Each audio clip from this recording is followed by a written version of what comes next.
The Incredible Hulk will not be presented this evening.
Howdy, folks.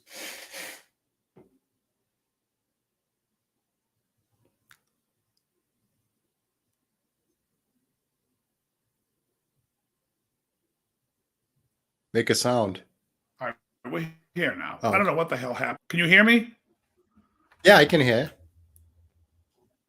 All right. Why such a delay? You're kind of freezing up a little bit, though. Yeah. All right. Because I had no idea what was going on in that intro. I was like, what the hell? All right, hold on. Let me make sure my internet connection's right. It looks like...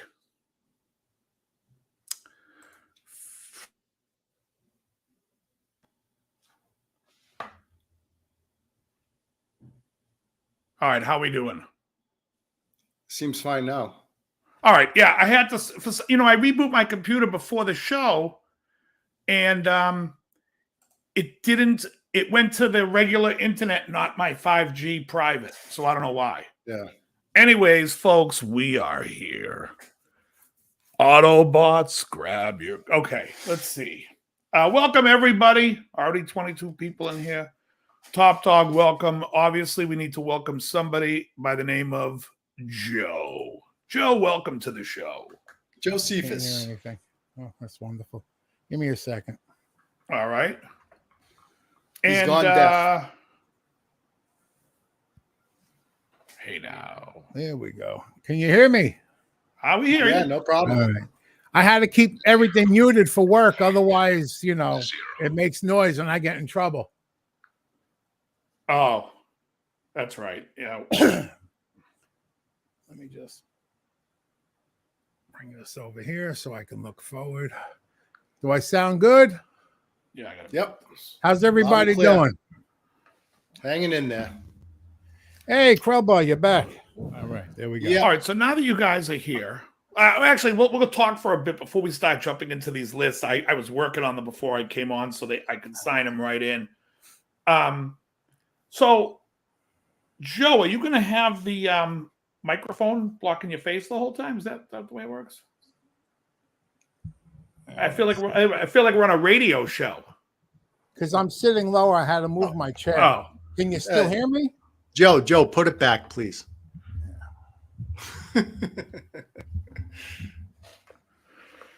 All righty. Cheat says, "Where's the gang tonight?" I don't know what he means. You mean Dane and they always come in a few minutes late, anyways. Yeah, I mean, yeah, it looks like a nice mic. All right, so let's. Joe, did you end up having that cigar on Saturday? No, not yet. It's still right here. Excellent. All right. What cigar is that? But I had a dream last night that I was smoking a cigar, so I know it's coming. Excellent. Yeah, you'll enjoy it. It's nice when you.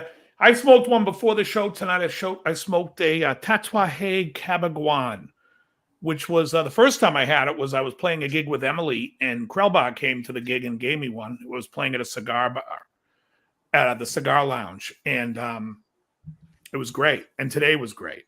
And then after the show, I'm thinking about smoking a hot cake, or I might have a small Black Friday from HVC. I haven't decided yet.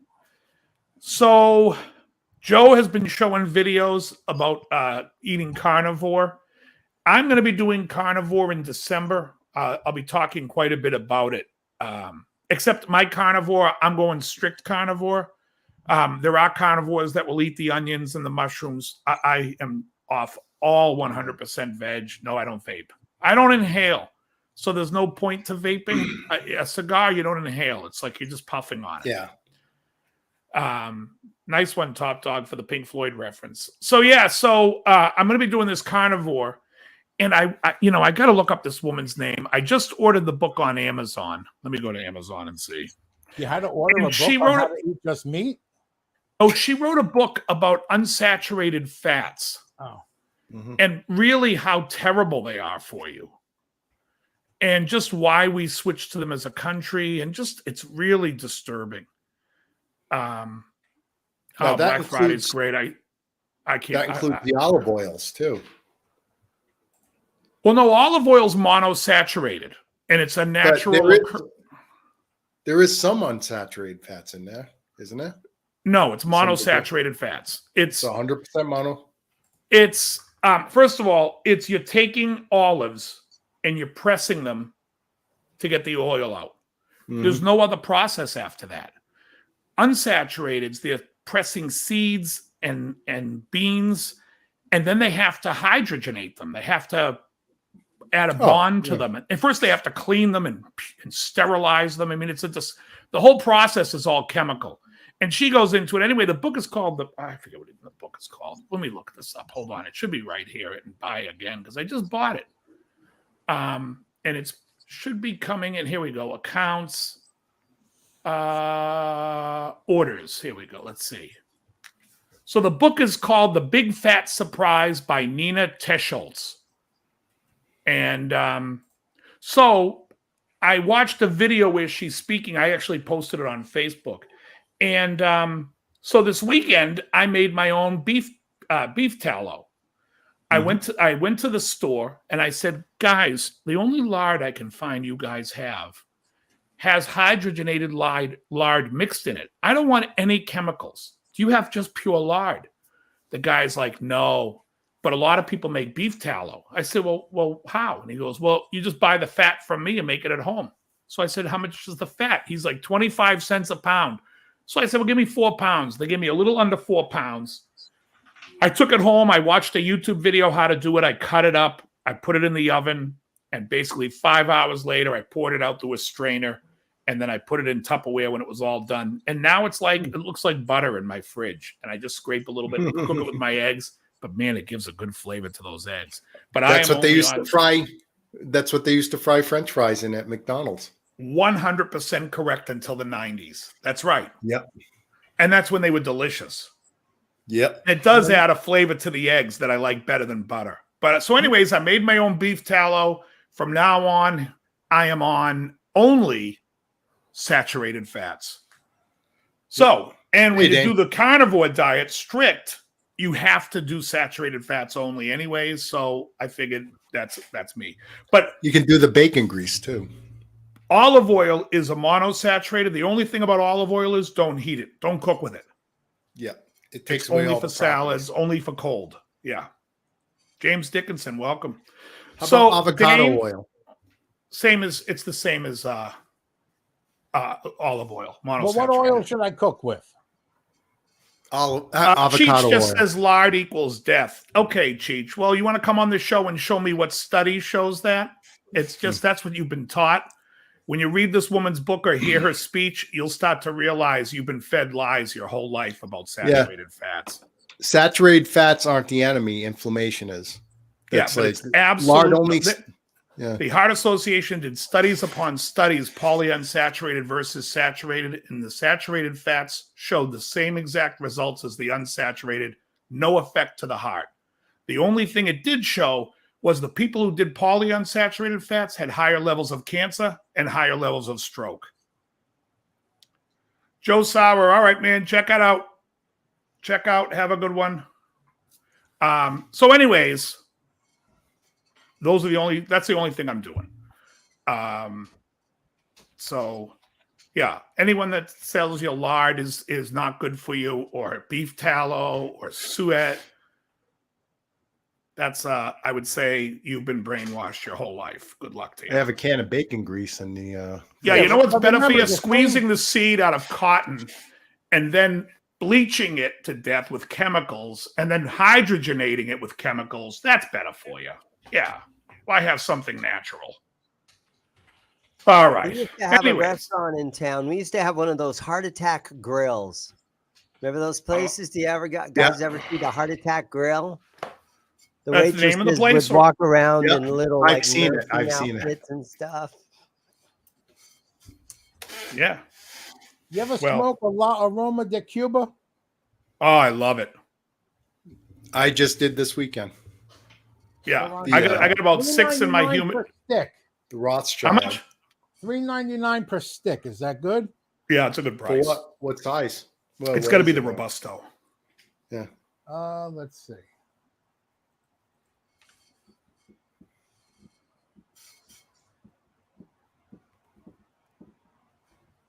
says behemoths. Ooh. Oh my God. What? Those are good. Those are short and fat. Those are real. That's a great price. Yeah, Who site is selling that?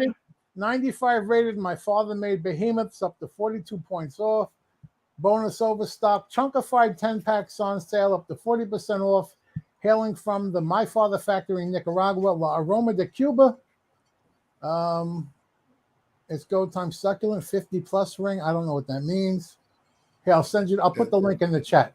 The place where I got the 10-pack. Oh my God, the 8-pack. They email 18 times a day. What site was it? Cigar page. Oh, okay. I don't know. Right there. There's the over-bloated link to take you to that page. The live even Dwight Chapin's in the chat saying that's 3 hours. Let's see. Looks like they have all the different sizes, though.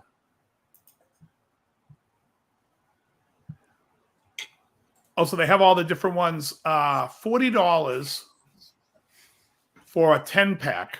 What does that mean? 95 rated. Well, that means that it was rated a 95 from Cigar Aficionado, who does the ratings. And that's over what, out of 100? Yeah, 95 is a ridiculously high number. Okay. What would you have given it? I think the cigar smokes, I would call it a 92, 91. It's a great cigar. I mean, but a 96, even the ones that got a 9, I bought a 98 today. I bought the EP Carrillo Pledge, which got rated a 98. And sorry, Jerry, didn't see you. And so I was going to smoke that this week.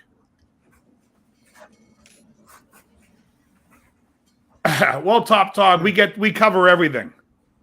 We cover the gambit.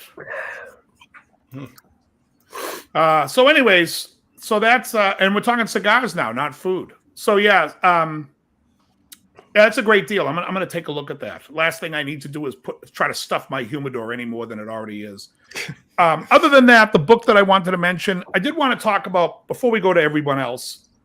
This last week, I was getting frustrated with Sirius Radio, as everybody knows. I can't stand when I'm doing cardio listening to Slipknot radio and a soft song comes on. And they're always playing like Down in a Hole, which I love Alice in Chains, but Down in a Hole is not a song you want to do. We'll show those in a sec when you're doing cardio. So I've been listening to nothing but Iron Maiden all week. Every album from the 80s. And I thought to myself, if I had listened to the first album first, I would say this band's going nowhere. I don't think the album's very good. I think the recording isn't very good. I don't think the playing is very good. What's amazing is the second album, Killers, is fucking phenomenal. It's like not even the same fucking band. it's so great. It's like light years better. Every song is great. And then, of course, you get to Number of the Beast. And again, it's basically like Killers. It's almost the same sounding record, except you have Dickinson who's singing, which fucking takes it to the next level. Mm-hmm. Then you have Peace of Mind. Now, Peace of Mind to me comes across as a dry record for Iron Maiden. And I love that. That's why it's probably my favorite record. And then, what's the album after that one with Power Slave? Yeah. Then Power Slave is a little greasier, but still not over the top. I do have a problem with Somewhere in Time. There is so much grease on the record that at one point I was pretty much convinced they put a chorus on Bruce Dickinson's voice. I can't tell if it's a chorus or there's just so many different effects going on with delay and reverb that it's giving a chorus effect. And then, what's the album after that? Seventh Son, they dry it up a bit again. They take it almost back to a Power Slave, but not fully. But anyways, great fucking band. Every album in the 80s is great except the first one. So I like the first one, but your first albums, you know, especially around then, you get a bunch of kids get together. They're not going to sound, perfect, but they had their shit together by the second album. Yeah. But I still love that first album. The first album is much more of a punk feeling record. Yeah, and they even said that. I don't know that. Yeah. But I was going to say, Peace of Mind is the one with the Trooper and yes, Flight of Icarus. Yes, yeah, that was the big one I remember. That to me is my favorite, just because of the sound. When you hear the opening to Where Eagles Dare, and then into Revelation, then Flight of Icarus, and then Die With Your Boots On. I mean, it's a perfect album. That's right. It's almost. Side 2 gets you with Quest for Fire, which sucks. Well, that's a weird. In a time when dinosaurs roam the earth, it's like, what? Yeah. What the hell are we doing? Like, how did Martin Birch not go, I'm not going to hit the record button when they do this? Like, how did he not do that? Sounds like the theme song for Herculoids. At a time when dinosaurs roam the earth. It's like, what? Like, And you know what's funny? As bad as Quest for Fire is, it's better than 99% of Dylan's catalog. Oh. Thank you. Early. You know it. As bad as that song is, it's better than anything the Velvet Underground ever produced. Hey, it would be great in this band if we could have somebody that can't play the fiddle try to play the fiddle. Great, we got it. Here we go. We're the Velvet Underground. All right, let's go around the horn. Joe, show us those cigars real quick. I'm going to make you the screen. Just show those cigars real quick. Cool packaging. Okay, we can see the champagne in there. I can see the Monte Cristo in there. Looks like a Ramon Buese, whatever that guy's name is. I can see Rocky Patel. Rocky Patel in there. Looks like a Padron next to the Monte Cristo, but I can't tell. Oh, look, I think it's the Rocky, but he's using a similar logo. Nice. And then there's the one that I'm going to smoke that's not in there. Here it is. Hold on. The Romeo y Julieta. Focus, you fucking. Yeah. There you go. There we go. Nice. Oh, let me know what you think of that cigar. That's the only one I haven't tried from them that I was interested in, the Reserva. Excellent. All right. Going around the horn, Jerry, how are you, sir? I'm all right. How about you guys? Good. I see you got some guitars behind you today. Yeah. So, what are you reaching for? This. Remember this? Yes. So, see the dates? So I thought that was the radius. Yeah, no, go ahead. I see the dates. Right. So I probably put this is you kind of floated the tinted clear thing. Uh-huh. So I warmed it up. This is like the lightest one they have. Okay. And I did a light application of it. But it definitely looks good. Warmed it. Oh yeah. It definitely warmed it up. Yeah. I think the amber tint always makes an nicer. Yes, Yeah, just a little. So it came out good. Yeah, and, looks excellent. yeah, so I haven't blocked it or buffed it or anything like that, and I'm gonna let it cure for at least a couple more weeks. You know what I mean? And I've been trying to leave it in the sun. This time of year is great. Yes. Because we get the UV. However, we don't have the ambient temperature being too warm, so you get nice curing of lacquer. You know what I mean? So, for excellent, the poor man's way of doing it. Yeah, and then working on guitars and shit. I don't know what else I got going on over here, but that's now. Just to be on, since we're on this topic, have you guys seen the guy who makes the guitar out of 700 newspapers? That I haven't seen yet. That sounds interesting. I've seen the cardboard 10,000 crayons or wooden pencils. I saw the crayons one. Well, this guy made it out of coffee beans. I think it's the same guy. He also did it now from 700 newspapers. Even the neck and the fingerboard, everything is made out of compressed newspaper. It's really cool. Does he bond it with like a resin or something? Like, oh yeah, glue and then resin. Yeah, it's really.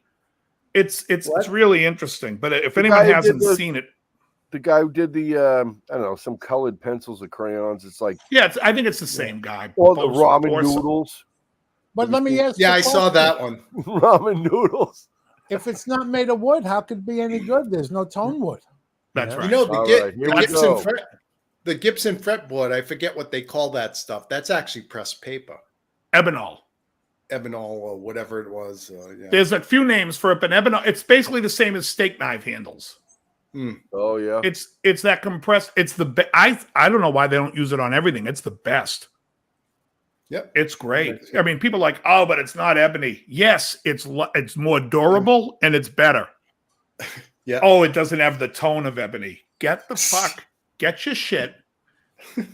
Take your clothes off. You're running through the woods. I'm coming after you with my I saw this one coming. Yeah, it's shotgun time. All right. Dane, what's happening at the store, sir?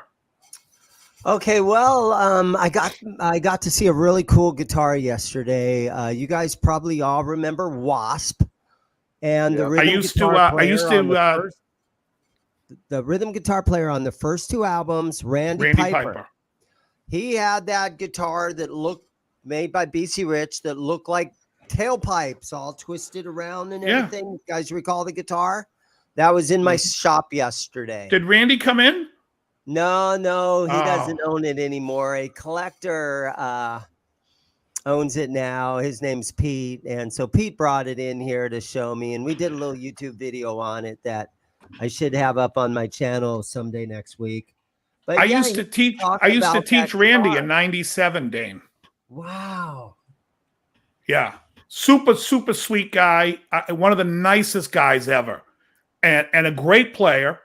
And in fact, when I did a gig, I had a gig coming up with John Taylor's band. And I had my dual rectifier. And I'm listening to the tracks and there's so many effects. This was before I started collecting pedals. And Randy was like, dude, you want to use my pedal board? Because I was telling him, I'm like, I don't even know I probably should put a board together. He's like, oh, you can use mine. So I used Randy Piper's pedal board when I played with John. Yeah, he's I love Randy. And he moved to Vegas after LA. And then I think he went back to Ohio. And I spoke to him once or twice when he was in Ohio. Wow. Yeah, great guy. What was the whole reason for him leaving Wasp? What happened there as far as you know? Well, I don't, because here's the funny thing. He started playing, when I was teaching him, he started playing some song that's like during the third lesson. And I said, I'm like, what's that? He goes, I want to be, I don't know, I love somebody, whatever it was some song. Yeah. I go, honestly, I don't know any songs by your band. I'm sorry. I just didn't know any songs. I'm like, I know three, I think. I'm like, I think I remember one from being from when I was in high school, but it's not that. I don't know. I would have to hear it. And he was just like, that's cool. I tell you, he was like the most gracious guy. I would never say one bad thing about him. I like Randy a lot. Well, the story that I heard is just the lead singer guy. What's his name again? Blackie Lawless. Blackie Lawless wanted to play guitar instead of bass. So they hired a bass player and they just very nicely told him, hey, man, Blackie Lawless and his ego was just too much. And he wanted to be a guitar player instead of a bass player. So yeah. Let me just answer Cheech real quick in the chat. Cheech, when you were a kid and went to McDonald's, all the French fries you ate were in beef fat. Oreo cookies originally was lard inside. I would eat that any day over any polyunsaturated fats that you are probably eating. So yes, I would. That was lard? That wasn't shortening? No, in the original ones, it was lard. Wow. But anyways, yeah, I mean, so I don't know what happened with him. I don't know if it was something. Those guys might have been in bad ways, Blackie and Chris Holmes at one point. Yeah. So I don't know. I also was able to, I finally watched the Elvis movie that just recently came out. Oh yeah, what'd you think of that? It's like it's basically a Tom Hanks movie, isn't it? Yeah, it's a vehicle for Tom Hanks. He's pretty unrecognizable, and he plays the colonel, and it's, I don't know, anybody could have done it. He had in so much fat makeup over his face, it could have been anybody. He used some stupid accent, so. But, they should have got Weird Al Yankovic in his fat costume. The whole movie was very cartoonish in a way. You're not fat. You're not. Yo, cheeseburger, yo. Yo, cheeseburger, yo. Lay off me, man. Lay off. That's the greatest video ever made. And just like the Elton John movie and just like the Queen movie, they over-focus on, oh, no, now he's doing pills and he can't, or now he's on the drugs. The Queen movie sucked. The Queen movie, and the Elton John movie, a lot of that shit is not even exactly true. Like part 3 of those two movies. It's just nonsense. Cartoonish stupidity. Yeah. I'm surprised Queen signed off on the Queen movie. Well, the funny thing about the Queen movie is originally Sacha Baron Cohen was supposed to play. Yeah, I remember that. And he went to them and was pitching some ideas for the film and how to approach the film because they didn't really have an idea yet. They haven't locked down a script or anything. And the band was like, well, we want to talk about the band after Freddie died. And he was like, what? The band is Freddie. No one cares about Queen after Freddie. Yeah. They got pissed at there him was and said, no he's Queen out of after here. Freddie. Yeah, but then they ended up making a movie with Queen with Freddie. So anyway. Well, they ended up doing it the way he said it. They needed to do it. Obviously, there was no money coming in for them to make a film about them. The one thing that I did not learn to say that it's from about Elvis Freddie, but it's Queen with Freddie. It's the 4 guys that everyone cared about it. It's not like, okay, Freddie died. What's Queen doing now? Like, no one cares. Right. Like, everyone basically said Queen was dead. Right. After Freddie The one died. thing that I did learn from the Elvis movie, though, is Elvis never toured anywhere but in America. He did one trip over to Hawaii for that satellite thing and never. That's still America. I don't know if you've been reading the papers lately. They made it a state. I think it was 1948. They made it a state. Or is it 58? No, 48. 59. Is it 59? Yeah, Either way, I don't know if you read the papers. They made it a state. Would have been a funnier joke if I got the fucking year right, but whatever. That in Alaska, Dave. I think it was the same year.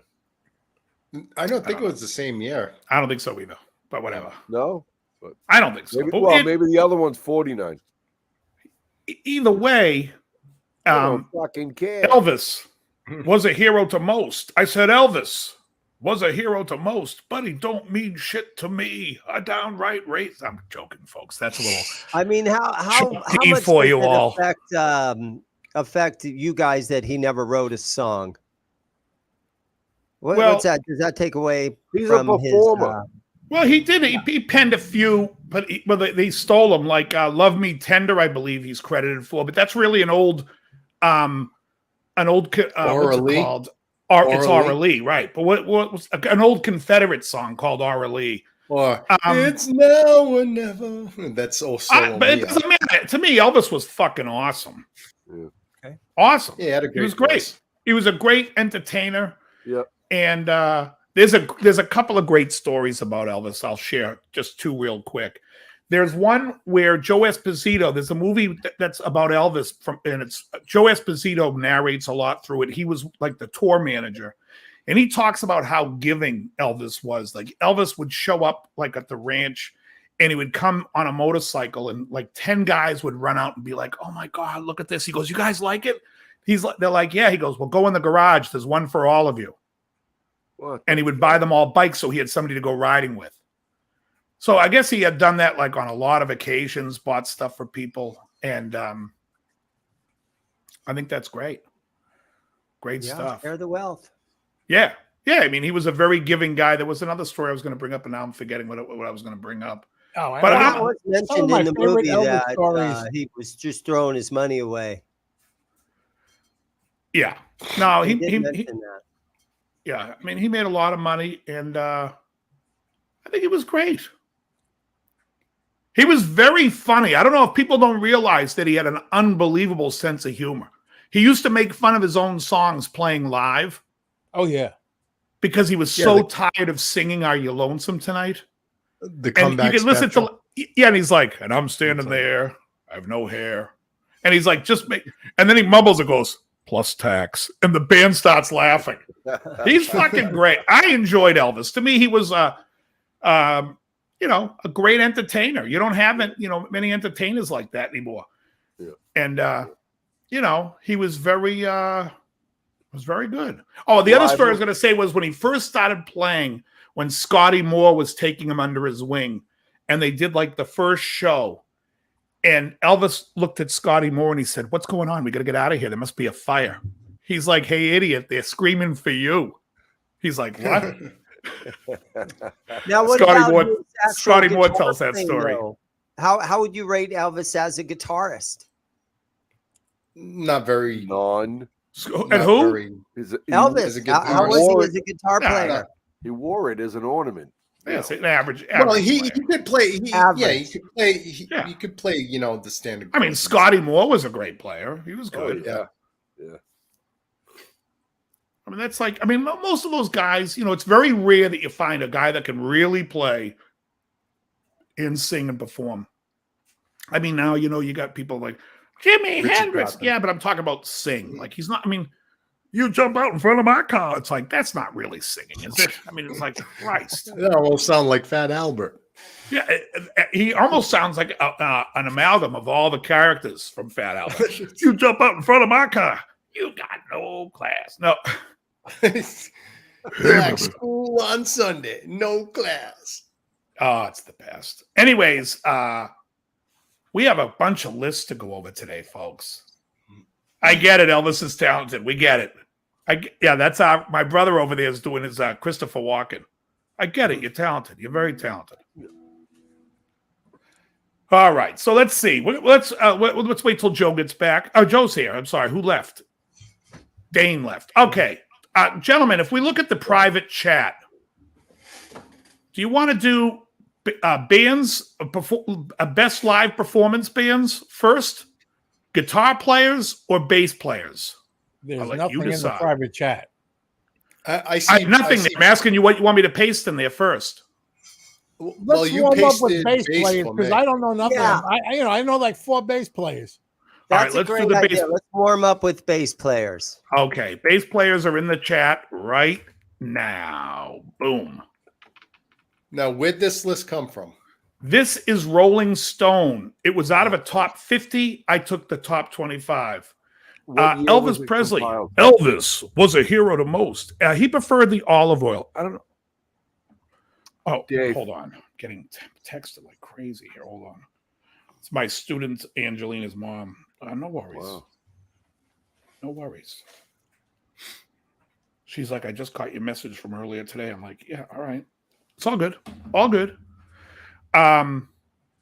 Let's take a look at this list, shall we? Because what year is this list from? This year. Oh, interesting. Yeah. So there's got to be some new guy. I believe These there's nobody. Everybody's like from way back in the day. Oh, well, It's from interesting. 26 to 50, I did see Flea in there. Yep. Okay. All right, let's just discuss this list because I think it's a little crazy. Lopsided. Let's start with number 25, No. Cliff Burton. I wouldn't even put him on the list. Well, I And love I saw Cliff him Burton. live. Joe I said saw what him I play was live. thinking. Yeah, he doesn't make my list. He's a good. And let me tell you, there's a lot of great bass players out there. There's a lot of guys that play great for their band. They don't belong on a list. This is a popularity thing that they feel like, well, Metallica's got to get on the list. No, they don't. How come no one ever says Metallica has to get on the list when we talk about great drummers? Thank you. Yeah, because Lars has a lot of haters. Well, he's not a great drummer. He's not that good. He's not. You know, the thing never about improved. Cliff, you know, the day the bus accident, he got thrown out of the bus, and the bus was actually on top of him, and he was still alive. So they get out there with jacks and stuff, and they're jacking the bus up, and it fell off the jack and slammed back down on him. I don't know how true that is, but I hope it's not. I think I had heard that. I had heard that. I heard there was a big argument, and someone said, "Let's throw him under the bus." Terrible joke, folks. I think it was a horrible accident. I don't think anyone had a jack and killed him again. Yeah. But he 25. I don't agree with. Number 24. If we're talking about, it said 25 of the best bass players of all time. So that means we're going to bring in funk players. At which point, if we bring in funk players, there's my 25. Well, what about Jason Newsted, though? I mean, Jason comes in then, and he played the bass parts so close to the guitar parts on Injustice for All, you couldn't even hear it in the record. That's because they told him to do that. No, Dane's making a joke. He's funny. I liked it. Thank you, Dane. That's funny. Oh, okay. You're welcome. You see, Dane, I keep saying, remember last week I kept saying I need an Ed McMahon on this show. I need a burly laugh after things. That would have went over well if that jokes. It's a great one. Thank you for that. You couldn't even hear him. He was so tight with the band, you couldn't hear him. I like it. Yeah. I might steal it. All right, number 24 is a gentleman by the name of Gary Weinrib. Weinrib, yeah. It's Gary Weinrib. His grandmother, who was a Holocaust survivor, used to call him Getty, and he went by Geddy Lee.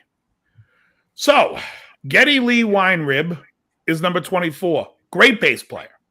Mm-hmm. Great player. I love what he does in the band. I like how he holds it down. Is he in my top 25? If we're going to include everybody, including jazz guys, I don't fucking think so. But he's great. Fucking awesome. You know what I mean? I loved him. Yeah, I agree. Yeah, I love Geddy Lee. The next guy very versatile. Is number 23 is not only does not belong on this list, he's not the best bass player in the fucking band. Folks, we have Bill Wyman at number 23. Yeah, that's amazing. And I say that because one of my favorite songs by them is a song called Fingerprint File, which the bass playing is on it is the best I've ever heard in the band. And I believe it's Mick or Keith that plays bass on that track. And then I found out anytime the bass sounds really great in the Stones records, it's Keith or Mick. Keith did Sympathy for the Devil. That was a Keith one on bass. Let me tell you what Bill Wyman's good for. Leaving the band and marrying a 13-year-old girl. No, I don't know. Is she 13? I have no idea how old she was. 16. She's 40 She was now. 16. Yeah. Well, there was that whole thing. He married the girl, then the girl's mother married his son. Wasn't that the story? I don't know. Oh, number 22 is Flea. So Flea is in this list. 22 is Flea, everybody. Okay. He's a badass. I know if he's in top 25, but he's a badass bass player. He's a great bass player who borrows that funk style. Yeah. Is he as good as, let's say, Mark King? Not in his fucking life.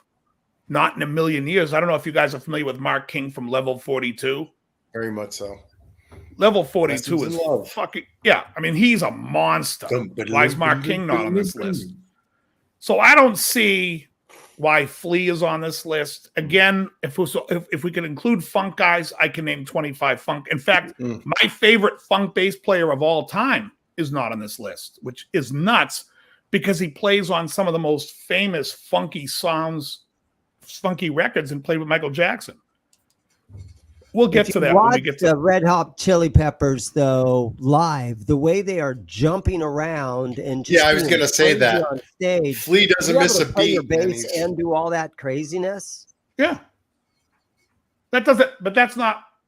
I'm sorry. Was it who's the 25 of the greatest bass players that jump around like an idiot and can still keep time? No, it's 25. Still play. That does not go down in the history books. What goes down in the history books is what's on those records.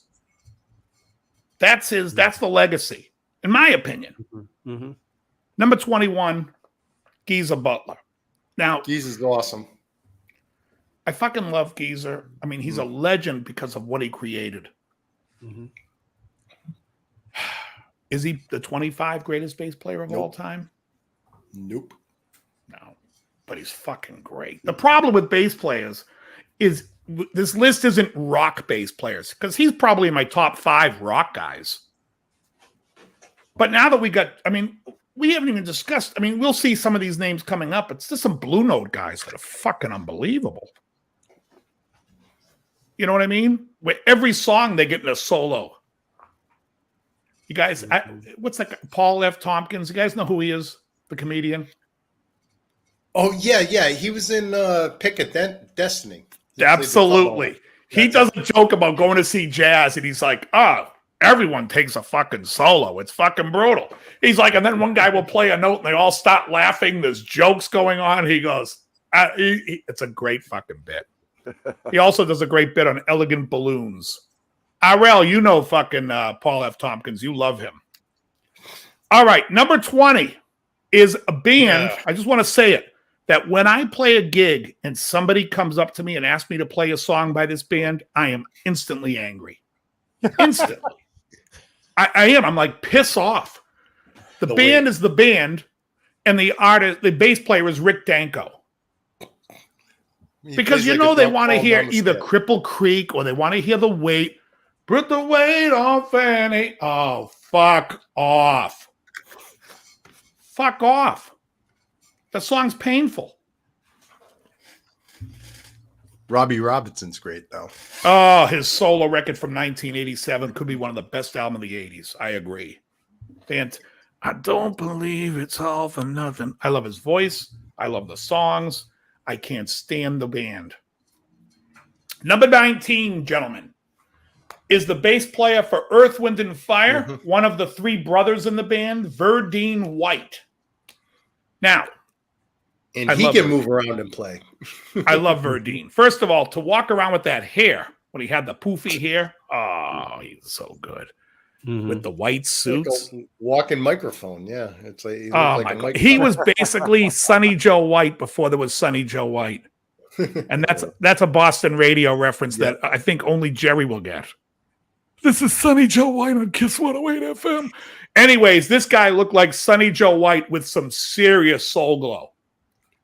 He had his hair was combed straight. He had the hair almost like Sweetums. You guys remember Sweetums on the Muppets?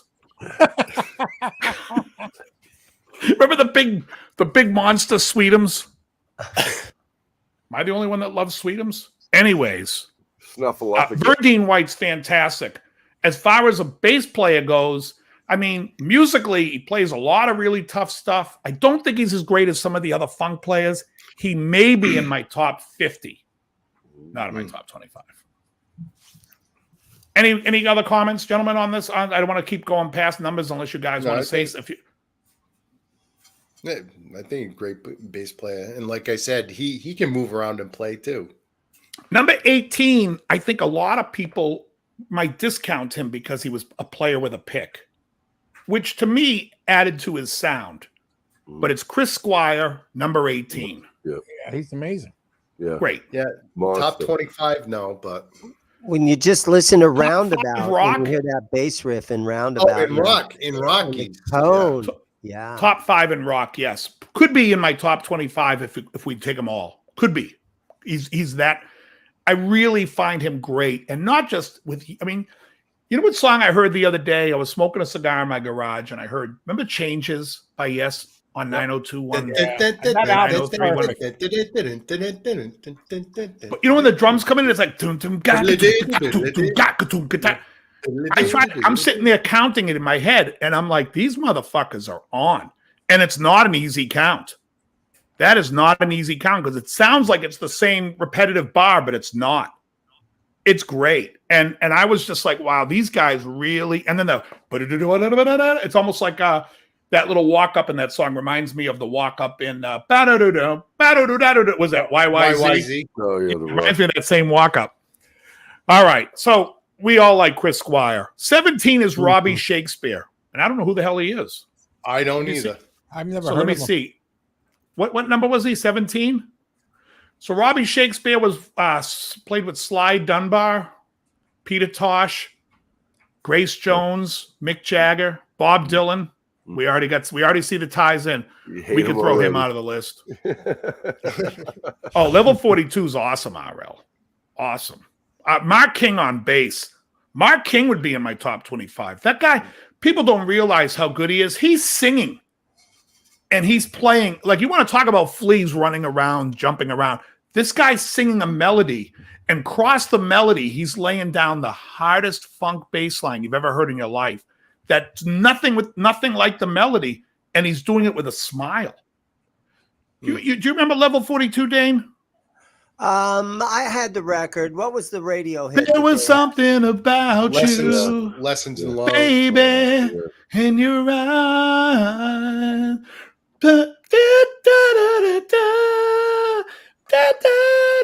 Sorry, folks. Right now, every cat on YouTube is screaming. Hey, Jay Quellen, what's happening? All right, so long time, Jay Quellen, if you've seen you on the show. Number 16 is Charlie Hayden. Again, I don't know who he is. I'm going to tell you who he was. I've heard the name. He's a jazz guy. Okay, so he plays with Ornette Coleman. Yeah, I'm sure. I'm sure this guy's fantastic. Big old double jazz. Yeah, these jazz motherfuckers are unbelievable. I can't tell you. In fact, they prefer to be called jazz motherfuckers. These jazz motherfuckers are. I mean, they're great. If they miss a note, nobody realizes it. Well, they laugh and everyone goes, "It's a joke." Oh, what'd you play there? I meant to hit that note. Did you see there? I played a natural 9 instead of a flat 9. All right. Okay. Remember in jazz, there are no bad notes, just tensions, Yeah. All right. So we got 15 is Donald Duck Dunn. A great player in his own right, but not top 25. No. Exactly, RL. From what band? Every Booker T and the MGs. The Blues Brothers. Stax. He was basically a Memphis guy. Yeah. Him, Steve Cropper, they were all part of the Memphis. Yeah, I remember he's great. that whole Blues Brother movie. He's great, but you know what though? I saw the list, and number 27 on the list was David Hood, and I think David Hood played on more important stuff. He was the Muscle Shoals bass player. And I was like, why would they put? But I think Donald Duck Dunn, because he played with the Blues Brothers, had a little film time. People knew him because he calls himself Donald Duck Dunn. Famous. Yeah. Number 14 is like another rock guy who I think is fantastic. I think he's underrated. John Paul Jones from Led Zeppelin. Yeah. Great all-around musician. Yeah. Great session player, great bassist, great mandolin player. Yeah. And he basically took over for the band when they were all doing drugs and strung out. He would go and set his keyboard up and start writing tunes. And And I would make the argument.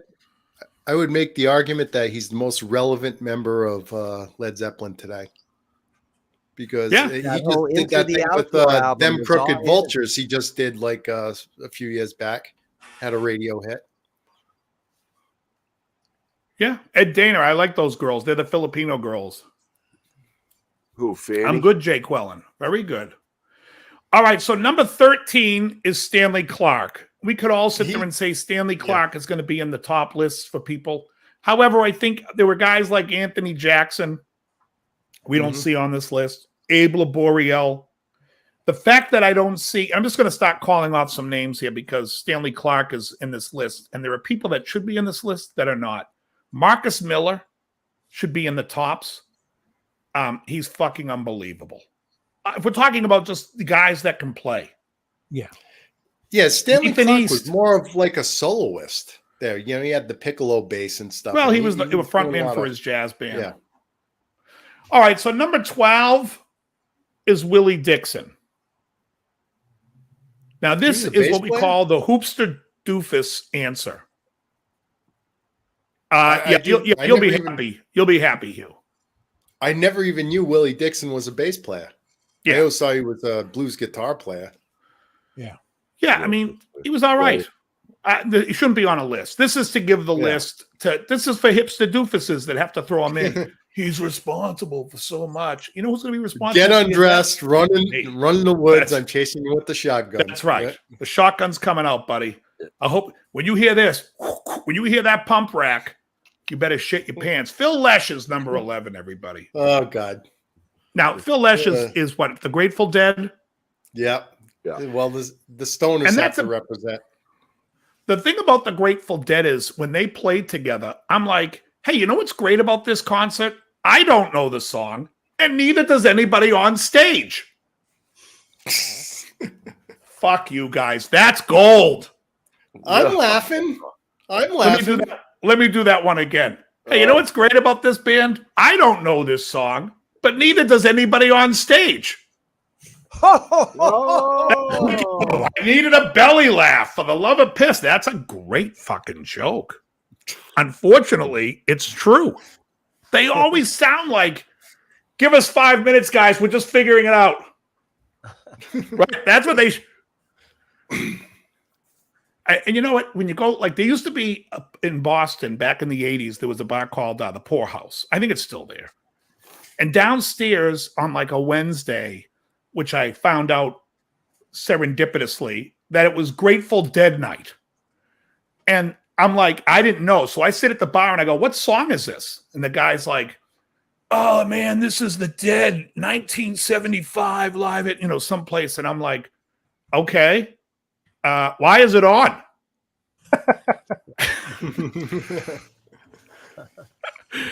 Yeah, it went downhill from there. Folks, number 10 is Ron Carter. Awesome. No. Awesome. Yeah, guy's been on a million records, Blue Note records, a great jazz bass player, an upright bass, plays the double bass. He's great. I wish I knew more of his catalog. I'm aware of him, but it's phenomenal. Phenomenal player. I mean, he's flawless. Number 9 is Sir Paul McCartney. For rock, he'd be right up there in my book. I love like the bass line to Silly Love songs. I love a lot of his bass lines. But does he? And he's singing over that too. Yeah, but top 25, maybe on another planet. Not in my world. Not on this list, but in rock. In my world.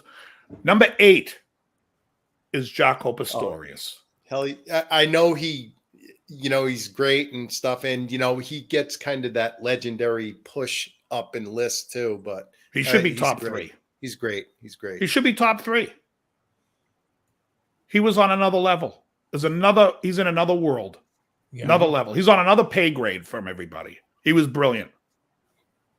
Number 7 is Larry Graham. Now, I don't know if you guys are familiar with Larry Graham. I'm very familiar. Graham Central Station, Sly and the Family Stone before that. Out of all the funk guys, he's one of the first ones that they say created the thumping with the thumb. Yeah. Yep. But I always thought he was the worst at it. Yeah, there's no finesse. Where the fuck is Louis Johnson on this list? Thunder Thumbs, Louis Johnson played on all the Michael Jackson Off the Wall album. He played on some of Thriller. That guy played with the Brothers Johnson. When he was home at night, he would play with his Johnson. But seriously, with that one I get a laugh. The blue stuff is what I get the laughs on, folks. We're seeing it now. Yeah, Tony Levin's not on this list. He should be. All right, number 6 is Jack Bruce. I love Jack Bruce. I love him. If this was a rock list, he would be up there. In fact, I believe he deserves to be higher on a rock list of bass players than I think Clapton does with guitar players. You think he should be higher than McCartney on this list? No. This list is bullshit. It's unbelievable. This is Rolling Stone. I know. They always are. Oh, they're out of their... Hey, now. They're out of their minds. Okay, number 5 is Carol Kay. Oh, yeah. Mm-hmm. Yep. Now, Carol Kay, again, if this was a rock list, she might be number 25 on my list. She could be number 40. She's not that high on my list because I think David Hood's a better bass player. Duck Dunn's a better bass player. I think most of those guys that did sessions, and I don't even want to say it because he's number one on the list, is probably the greatest of the session bass players of that ilk. Mm-hmm. But she's Did number she write five. The bass line she wrote some great lines. Good Vibrations, the Beach Boys. Is that her bass line? I don't know if it's her bass line. It's her playing.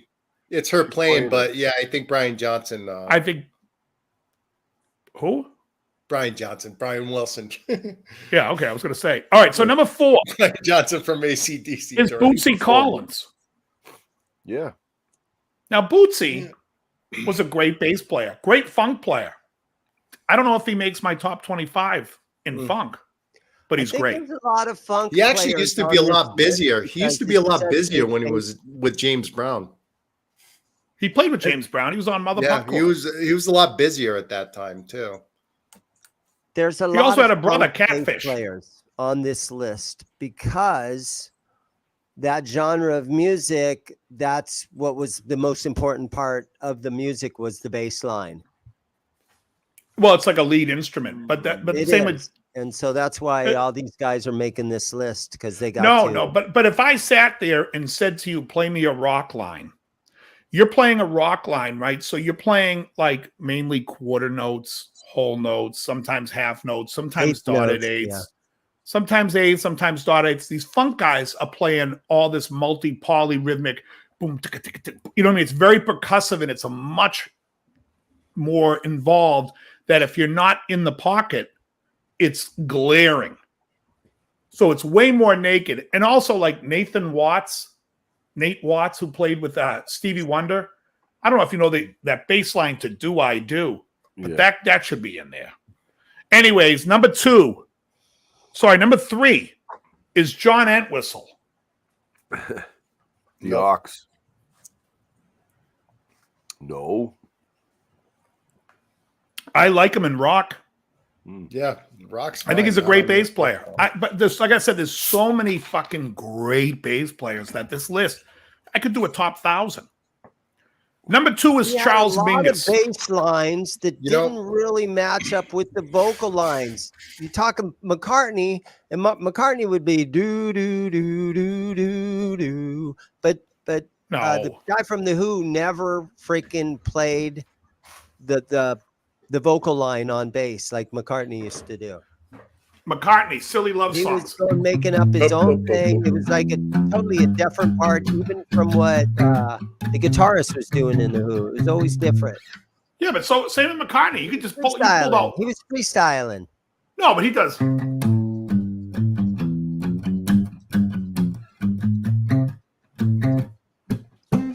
This thing around. I can't even sing and play at the same time. Yeah, but John Entwistle never really. I can't think of a Who song where the bass part is the main riff of the tune. The real me. Ah, okay, I know, but that's that. Okay, you're right about that, but that's just him freestyling through it. Every time he played it, it was different. Yeah, I'll give you that. Number 2 is Charles Mingus. Again, another jazz guy. Great. Know his music. I don't know enough about his bass, upright bass playing to make a judgment. So, and number 1, which Hugh already asked that he better be in the top 5. Of course he is. It's James Jamerson. Yep. Played on all the Motown stuff. He played on the greatest song ever written called "Show and Tell" by Al Wilson. He's awesome. Awesome. With one finger. But just a guy that could play out charts. Again, if we're going to talk about the session guys, he was one of the top dogs of the session guys. If we talk about the new session guys, you got to put Marcus Miller in the conversation. Marcus Miller was the shit. All right, folks. We're going to go to Joe's list from last week, putting it in the chat right now, the private chat. And this is the best live bands of all time. The best 25 Here we go. live bands of all time. Oh, yeah. It's insanity. All right. So number 25 is a band that I've seen them on an award show once. I don't even. And I was like, how did they win? How the fuck did they win? This is. I've never heard of them. They're terrible. Now, if there's some millennials that are in the chat, which I doubt, because this show really doesn't bring the millennials to the party, and I want to show you. I have a new mug, a limited edition mug. I got to show you. These days there are no good live bands. I mean, unless it's a band from yesteryear putting on a good show. I'm not sure I'm going to enjoy this list. It's in the private chat. This is a painful list. Is this from Rolling Stone as well? Do you see the private chat on the right-hand side, top right? Click private chat. You'll see it. Number 25 is a band called Arcade Fire. I've seen them live on TV, and I didn't get it. What was the name of that band again? Arcade Fire. Not to be confused with Arcadia, which was the Duran Duran split off. Arcade Fire. It's hard to comment on something. I've never seen them live. Yeah. Well, they're terrible. I've seen them a couple times. I've never heard of them at all. Run-of-the-mill crap. Number 24, and I get a kick out of this because there's no caveat. 24 is Van Halen. Oh, yeah, when? But which Van Halen? Because the Lee Roth Van Halen would have been fucking outstanding. Could you imagine seeing them? I would think the Lee Roth Van Halen's got to be top 10 easy. And could you imagine in '79? I don't know if do you guys ever have like bootleg records of Van Halen live? They used to have one called Die Laughing, and it was the last show at the Pasadena Civic Center. I used to have that. You can go on YouTube and find that and just. He used to have it too, but you know what I love is when he goes, Van Halen won't be playing here anymore. This is the last show we're going to be playing because they were getting too big. Yeah. And they did this final show at the Pasadena. And when I listen to that record, I'm always like, man, I wish I was at that show. They sound great. The audience sounds like they're having the best time. Hey, Cosmo, what's happening? Well, my friends, this is our last show at the Pasadena Civic Center. That's it. Yeah. Like all things must end. Yeah, exactly. And I've been in an awful long time to say, here's one off our new album. It's called Atomic Punk. Oh, it's fucking great. That's fucking cool. Love that. I had that on a cassette tape back in the day. Number 23 would be a great band to see live if you needed to get some sleep. You were like, I haven't had a good night's sleep in a couple of weeks. Yeah. They're playing right up the street. I'm going to go see Coldplay. Yeah. Yeah. That guy's voice to me is like, it just rings to me of melatonin. Puts me out. I don't know how that got there, but they're number 23. Above Van Halen. They're better than Van Halen live. Yeah, regardless of the era. Right. Number 22, and speaking of which era, number 22 is Fleetwood Mac. Yeah, which had many eras. They had the Stevie Nicks, which of course I'm thinking that's what they mean, not the Bob Welch or the Peter Green or the Peter Griffin. I think they're confusing the music output with live show. I don't think they put out a spectacular live show when they played. You know, some people like to see her dancing around with lace. Yeah, I saw them in like 1981 or 82, and the most memorable part for me was when John went boom, boom, boom, boom, boom, boom, boom, boom, in the chain. Yeah, but you know what? Yeah, with Fleetwood Mac though, I don't know if you guys ever seen Fleetwood Mac or talked to people that have seen Fleetwood Mac or seen Stevie Nicks. Every woman's like, "Oh my God, Stevie was amazing." Every guy's like, "I don't care." There's something about women that they connect to Stevie Nicks, like they wanted to be her as a kid, but they're all like, "Oh my God, Stevie still has it." What does she have? Did they get some? They have some ointment for it? I thought she got rid of it when she got rid of fucking Don Henley. These jokes, folks. They're fast. They're coming hard and fast. Oh my God. Number 21. Get them to land. Number 21 Why? What's that? Why is 21 on this list? 21 is a band that, again, where I'm like, can somebody give the singer the lyric sheet? Oh, he's singing the lyrics. I never understood the whole Pearl Jam Can someone take the marbles? I saw them live. Mouth? Pearl Jam is live number at 21. Rocky Point, and nothing great. I But it's will always say like, this, though, at least they were playing guitars through guitar amplifiers, and you wasn't seeing them just pounding on drums or playing a lot of keyboards and stuff like that. At least they were playing guitars through guitar. Yeah, but they were the worst. Is that the bar we're setting now for a great live? Yeah, no, really. Yeah, that's the. They were playing guitars. They had nice equipment. At least they had a lead singer, they had a real drummer, they had 2 guitar players, and they had a real bass player. They can still suck. Right. This is like somebody who says, like somebody who went to like 10 Guns N' Roses shows where Axl never showed up, and then they're finally like, "What did you think of Pearl Jam?" They showed up. Yeah. So there's that. Let's put them on the list. They showed up. Number 20 is the Dave Matthews Band. Again. How? I like Dave Matthews as a person. I think he's funny. I like him in the Adam Sandler movies. In fact, I like him as an actor much better than I like him as a singer. He had a great band behind him, but great drummer. I just think, somebody liked that music. Number 19 is insane to me. It's Alice Cooper. Well, he had in the 70s. He had the stage act, which was kind of good. Well, the early when he was used to put on a show, but now it's just he comes out. It's like an old. I mean, maybe they're talking back then because he's 90 years old, and he looked 90 years old when he was 30 years old. Yeah. I think back in the day, though, the stage show was legendary. Oh, back in before 75. Well, it's right up to 75. I would still put him on this list above some of these other shits.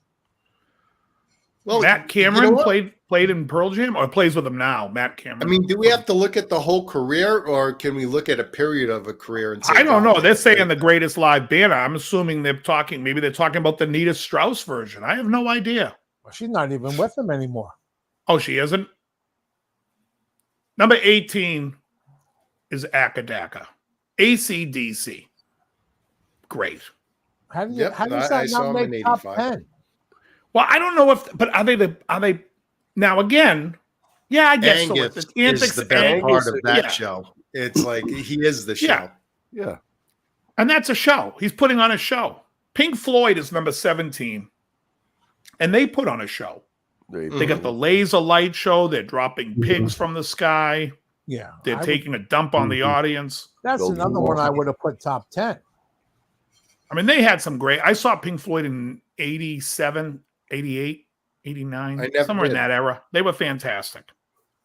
But it was without Roger Waters, which was, well, in rare sight now, a good thing. Number 16 is Radiohead. Trendy pick. That's a trendy pick. It's the hipster doofus thing. I never heard anyone say, you got to go see Radiohead. That's a show. I like their music, but I do too. What are they doing live to stand out? Nothing. Okay. Number 15 is Michael Jackson. It's not a band.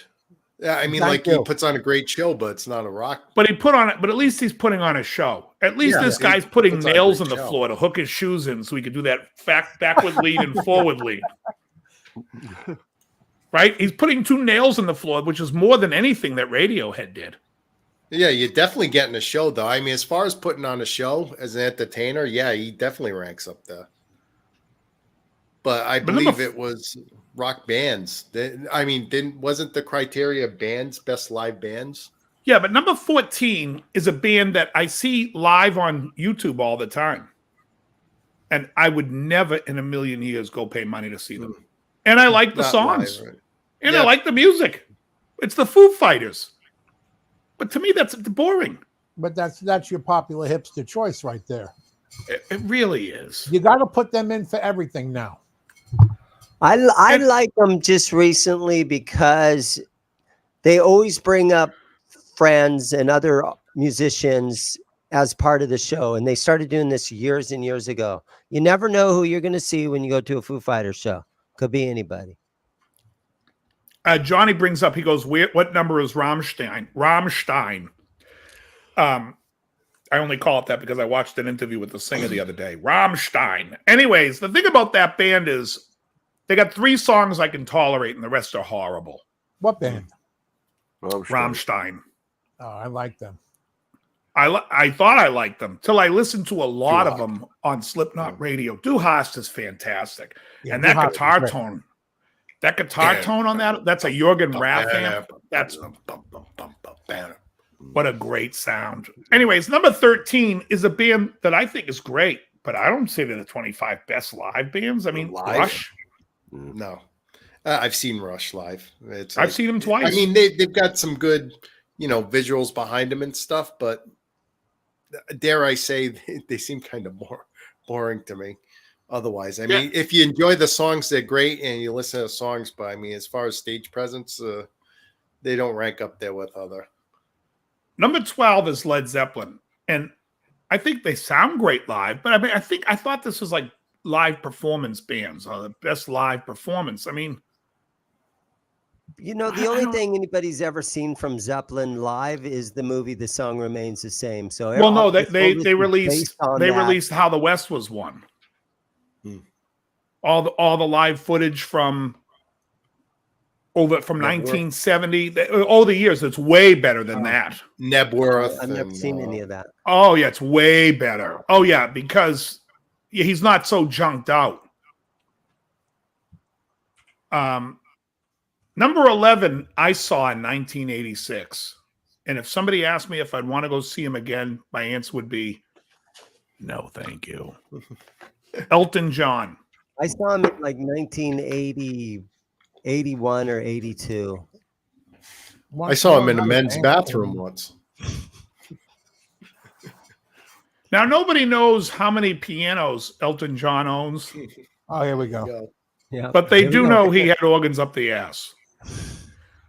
All right, number 10 is, I'm on the fence. It's Prince. I think Prince does put on a good show, and I think he has a good sounding band. Yep. And what was that first tour that Prince was on where he got booed off stage? Stones. He opened for the Stones. Tattoo You. Mm-hmm. On the Tattoo You tour. Mm-hmm. Yeah. 1981. Yeah. Number 9 is a band that I don't care for, but I think, let's put it this way. Number 9, I like way less than Led Zeppelin, but I think they put on a better show than Zeppelin, and that is The Who. Really? How do you figure that one? Because at the end, he's smashing his guitars. You got Daltrey waving the microphone. There's a visual thing, and the drummer's just hitting any fucking, I mean, the fact that he's not even playing it, he's not even playing the same songs they are. It doesn't matter. People are like, this guy's it's organized chaos. These guys look busy. Whatever they're doing, they're earning a paycheck. That's the band. They're a dumpster fire. That's it. Everyone loves the band that influenced Van Halen to just cut loose. Yeah. They took over where the Who sort of left off. Yeah. Now, number 8, I think, puts on a fantastic live show. Yeah. Because I think the singer is a great frontman for that. Yeah. And I'm not a big fan of the band at all. Yeah. And that is U2.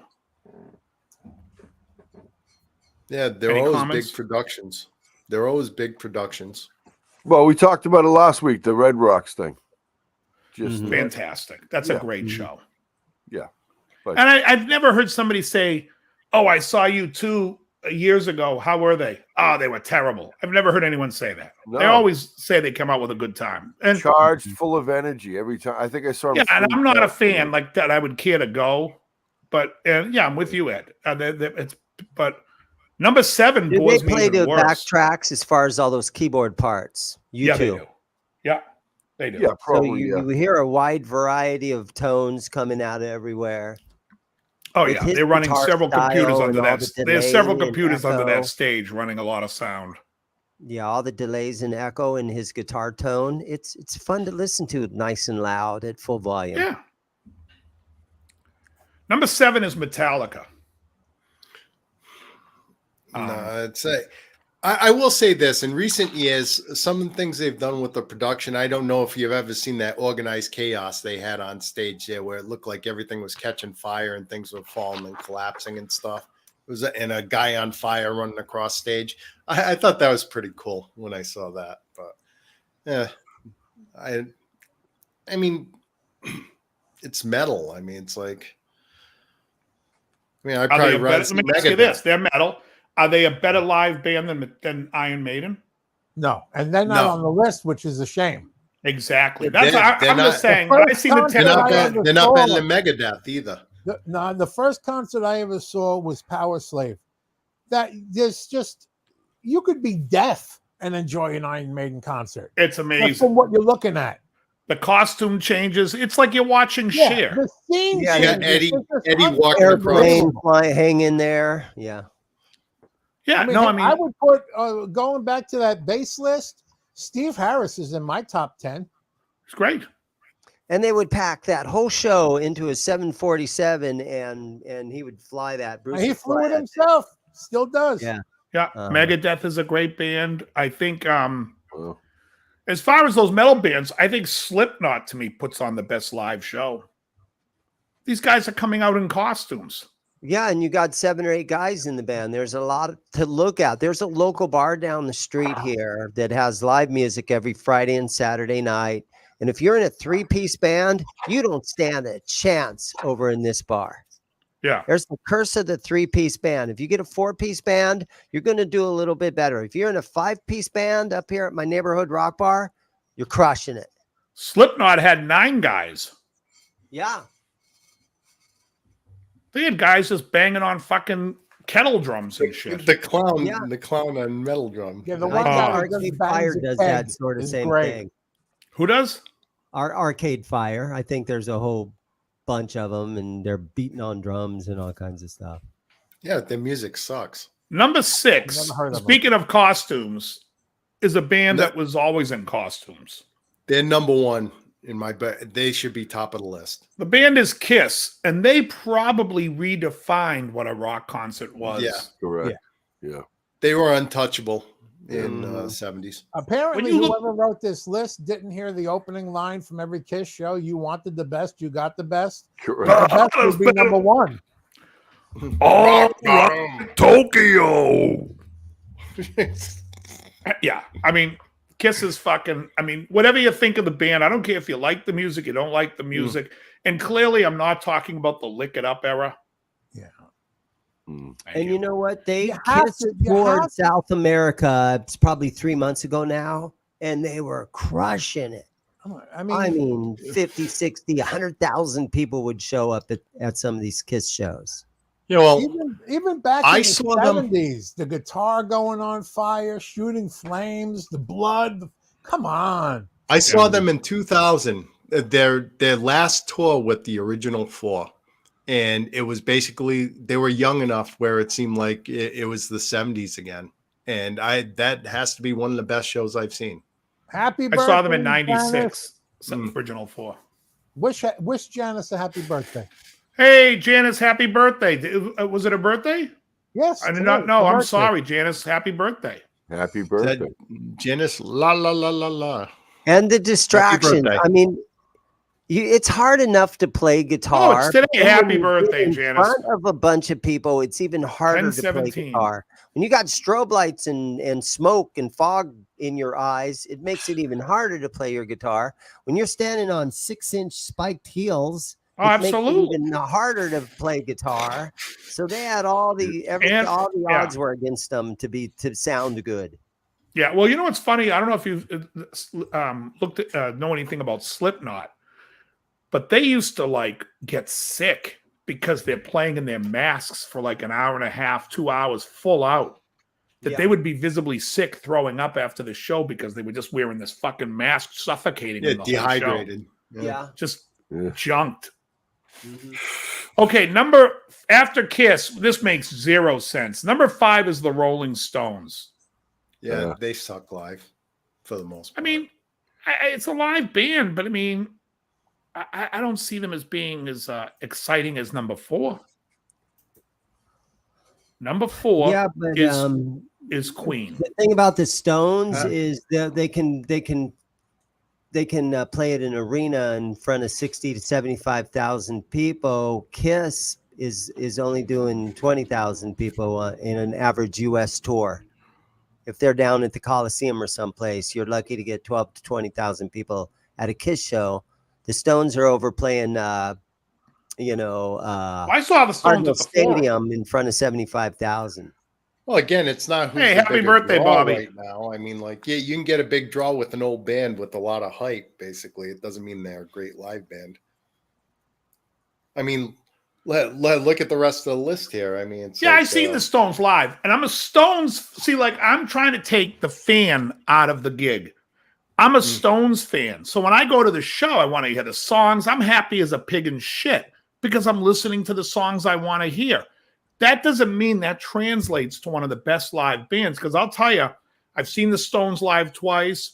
I've seen so many bands that I love, and if you ask me who was like one of the best shows, if we're talking about exciting shows, probably the first time I saw Fishbone was unbelievable.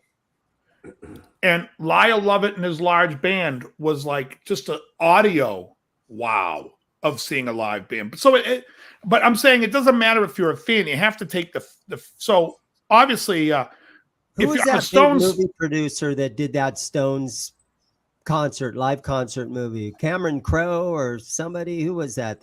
Oh, I don't know. 10 years ago. One of the biggest. Martin Scorsese. That's right. Well, he did the band. I don't know. Did he do a Stones one? He did a live Stones movie. Oh, Shine a Light. There you go. Yeah, and I was like, oh, I have that album. Yeah. All right, number 3 is Queen, and clearly I would say 70s Queen up to 1980 Queen. Yeah. After that, the Live Killers tour was. Everyone still talks about, because of the movie, and I think it's because of the movie, everyone still talks about Live Aid. I didn't think Live Aid was that great. Well, Freddie's performance was amazing at Live Aid. It's all right. It's like it wasn't that amazing because they made it. To make it more amazing in the film, they had to tell you that he had AIDS. He didn't have AIDS then. He didn't. He was a healthy guy, right? Because they were saying, well, it wasn't. People go, it's bullshit. It was a decent performance. It wasn't as good as some of the performance on Queen Live. Not the 70s, but what I'll say is that for years, Freddie was like kind of dialing it in. He wasn't hitting those notes and stuff for years. And at Live Aid, that old voice came back. He was going for the high notes in that because it was a 20-minute set. It wasn't a whole thing. So he was going for it and he was hitting the notes and stuff. And he hadn't done that in years. And Queen was the first band where suddenly in the middle of Bohemian Rhapsody, you heard the opera part. Recording.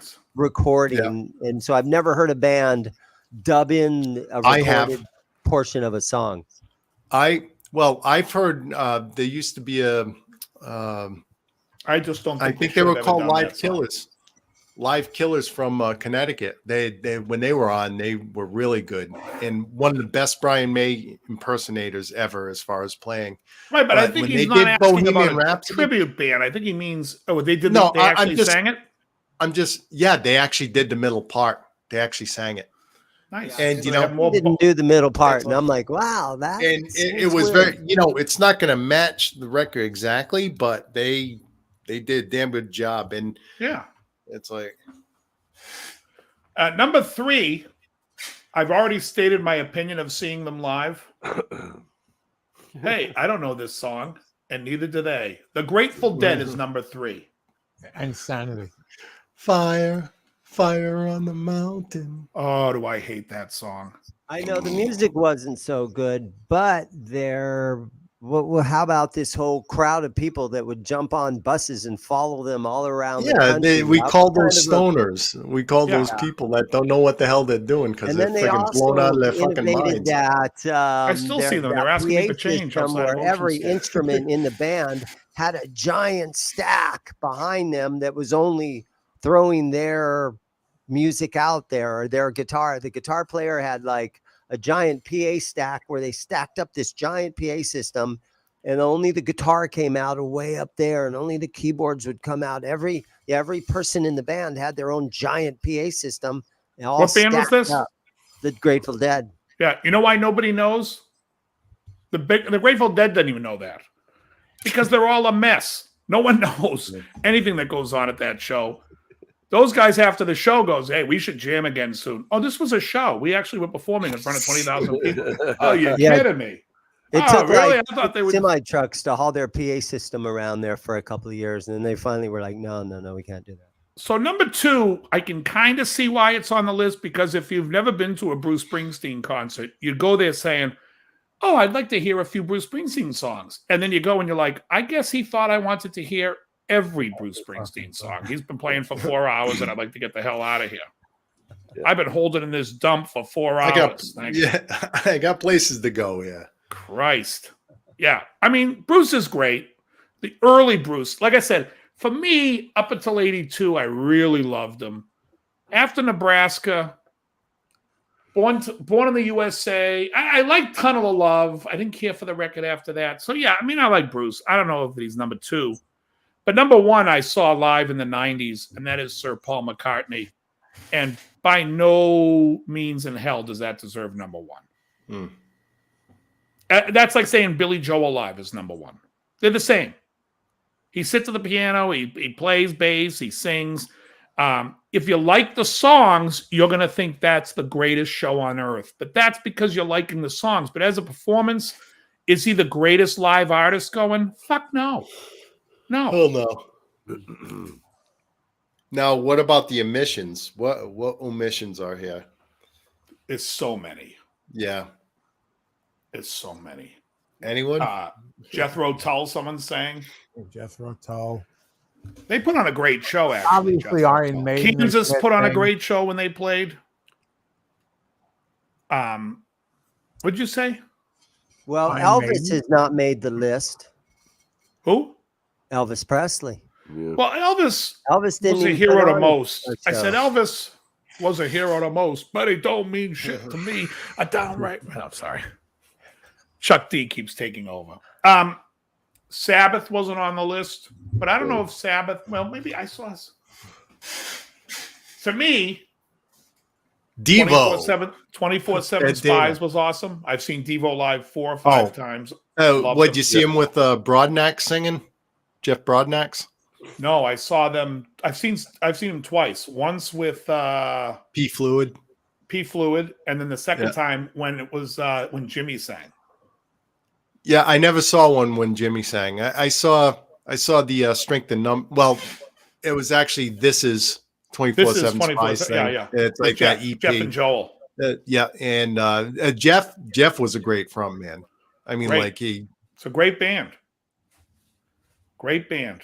Living Color was a great band. I saw them at the Living Room, and they put on a great show. There are bands in the 80s that toured so many shows. Even a band, everybody's going to laugh, but even a band like Bon Jovi, they toured for like 5 years straight where they didn't take a break. Even stuff like that. If you think about in the 1970s, somebody like Ted Nugent. Ted Nugent used to put shows on. Barry Bowman hits on something. Genesis. Great. In the 70s. Friggin' that was an amazing show. Yeah, with Gabriel. Yeah. If you forget about a big light show, talk ELO about ELO had the big light show.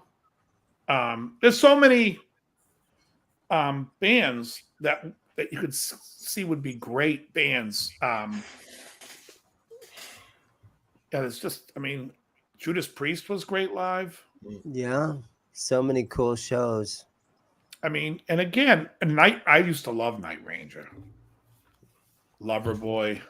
Scorpions. Loving every minute of it. Scorpions, man, at US Festival 1983. Scorpions stole the show that night. Then again, great bands, Ed, but what were their live shows like? I've never seen, I've seen Foreigner live, but not with Motley Crue had some great live shows in the early days. And something? I always will go back to the 80s bands, but the one where he had the girls. We had the Nasty Habits back singing. doing the background singing. I love Blind Lemon Shitbag. Yeah, I mean, there's so many bands that you could easily put into this list. Van Halen would be top 5 in my opinion, and probably those Pink Floyd albums. You know, The Wall, the Pink Floyd stuff. Those were Animals. Great shows. Yeah, Animals. Yeah. Mm-hmm. And then there were those bands that would play so loud that made it. I don't think Pink Floyd was ever loud enough. I always think every band I see is too loud. A Ghost puts on a great show. I saw them live twice. I haven't seen them live. I've seen plenty of live shit on YouTube. Yeah. That Conclavio Von Dio, whatever it is, where they're all in the hoods and stuff, and he comes out in a Pope costume. Yeah, with the incense ball. That's my first exposure to Ghost. I go, this is cool. I saw Ozzy with Randy Rhoads in 1980, and they kicked into Crazy Train, and Ozzy was like, "I'm going off," and his voice cracked a little bit in that in Crazy Train, and I said to myself, "Oh, poor Ozzy, man, he's getting too old for this." Not to see Ozzy very long. And here he is. I'm still here. Yeah, getting too old. I just put something else in the private chat. Okay. This was Joe brought this one up last week. Do you remember this, Joe? What's the criteria?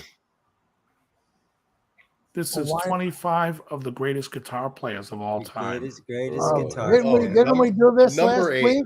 No, we just touched on 1 or 2 names and we said we'll save it.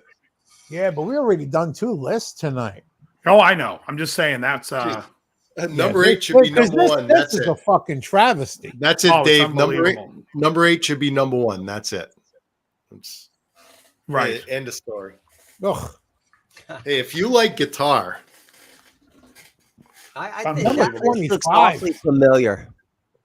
The fuck out of my life with number 25. Yeah. In fact, let me just say this about number 25. On Sirius Satellite today on Ozzy's Boneyard, they were like, and if you want to hear his show, he does a show.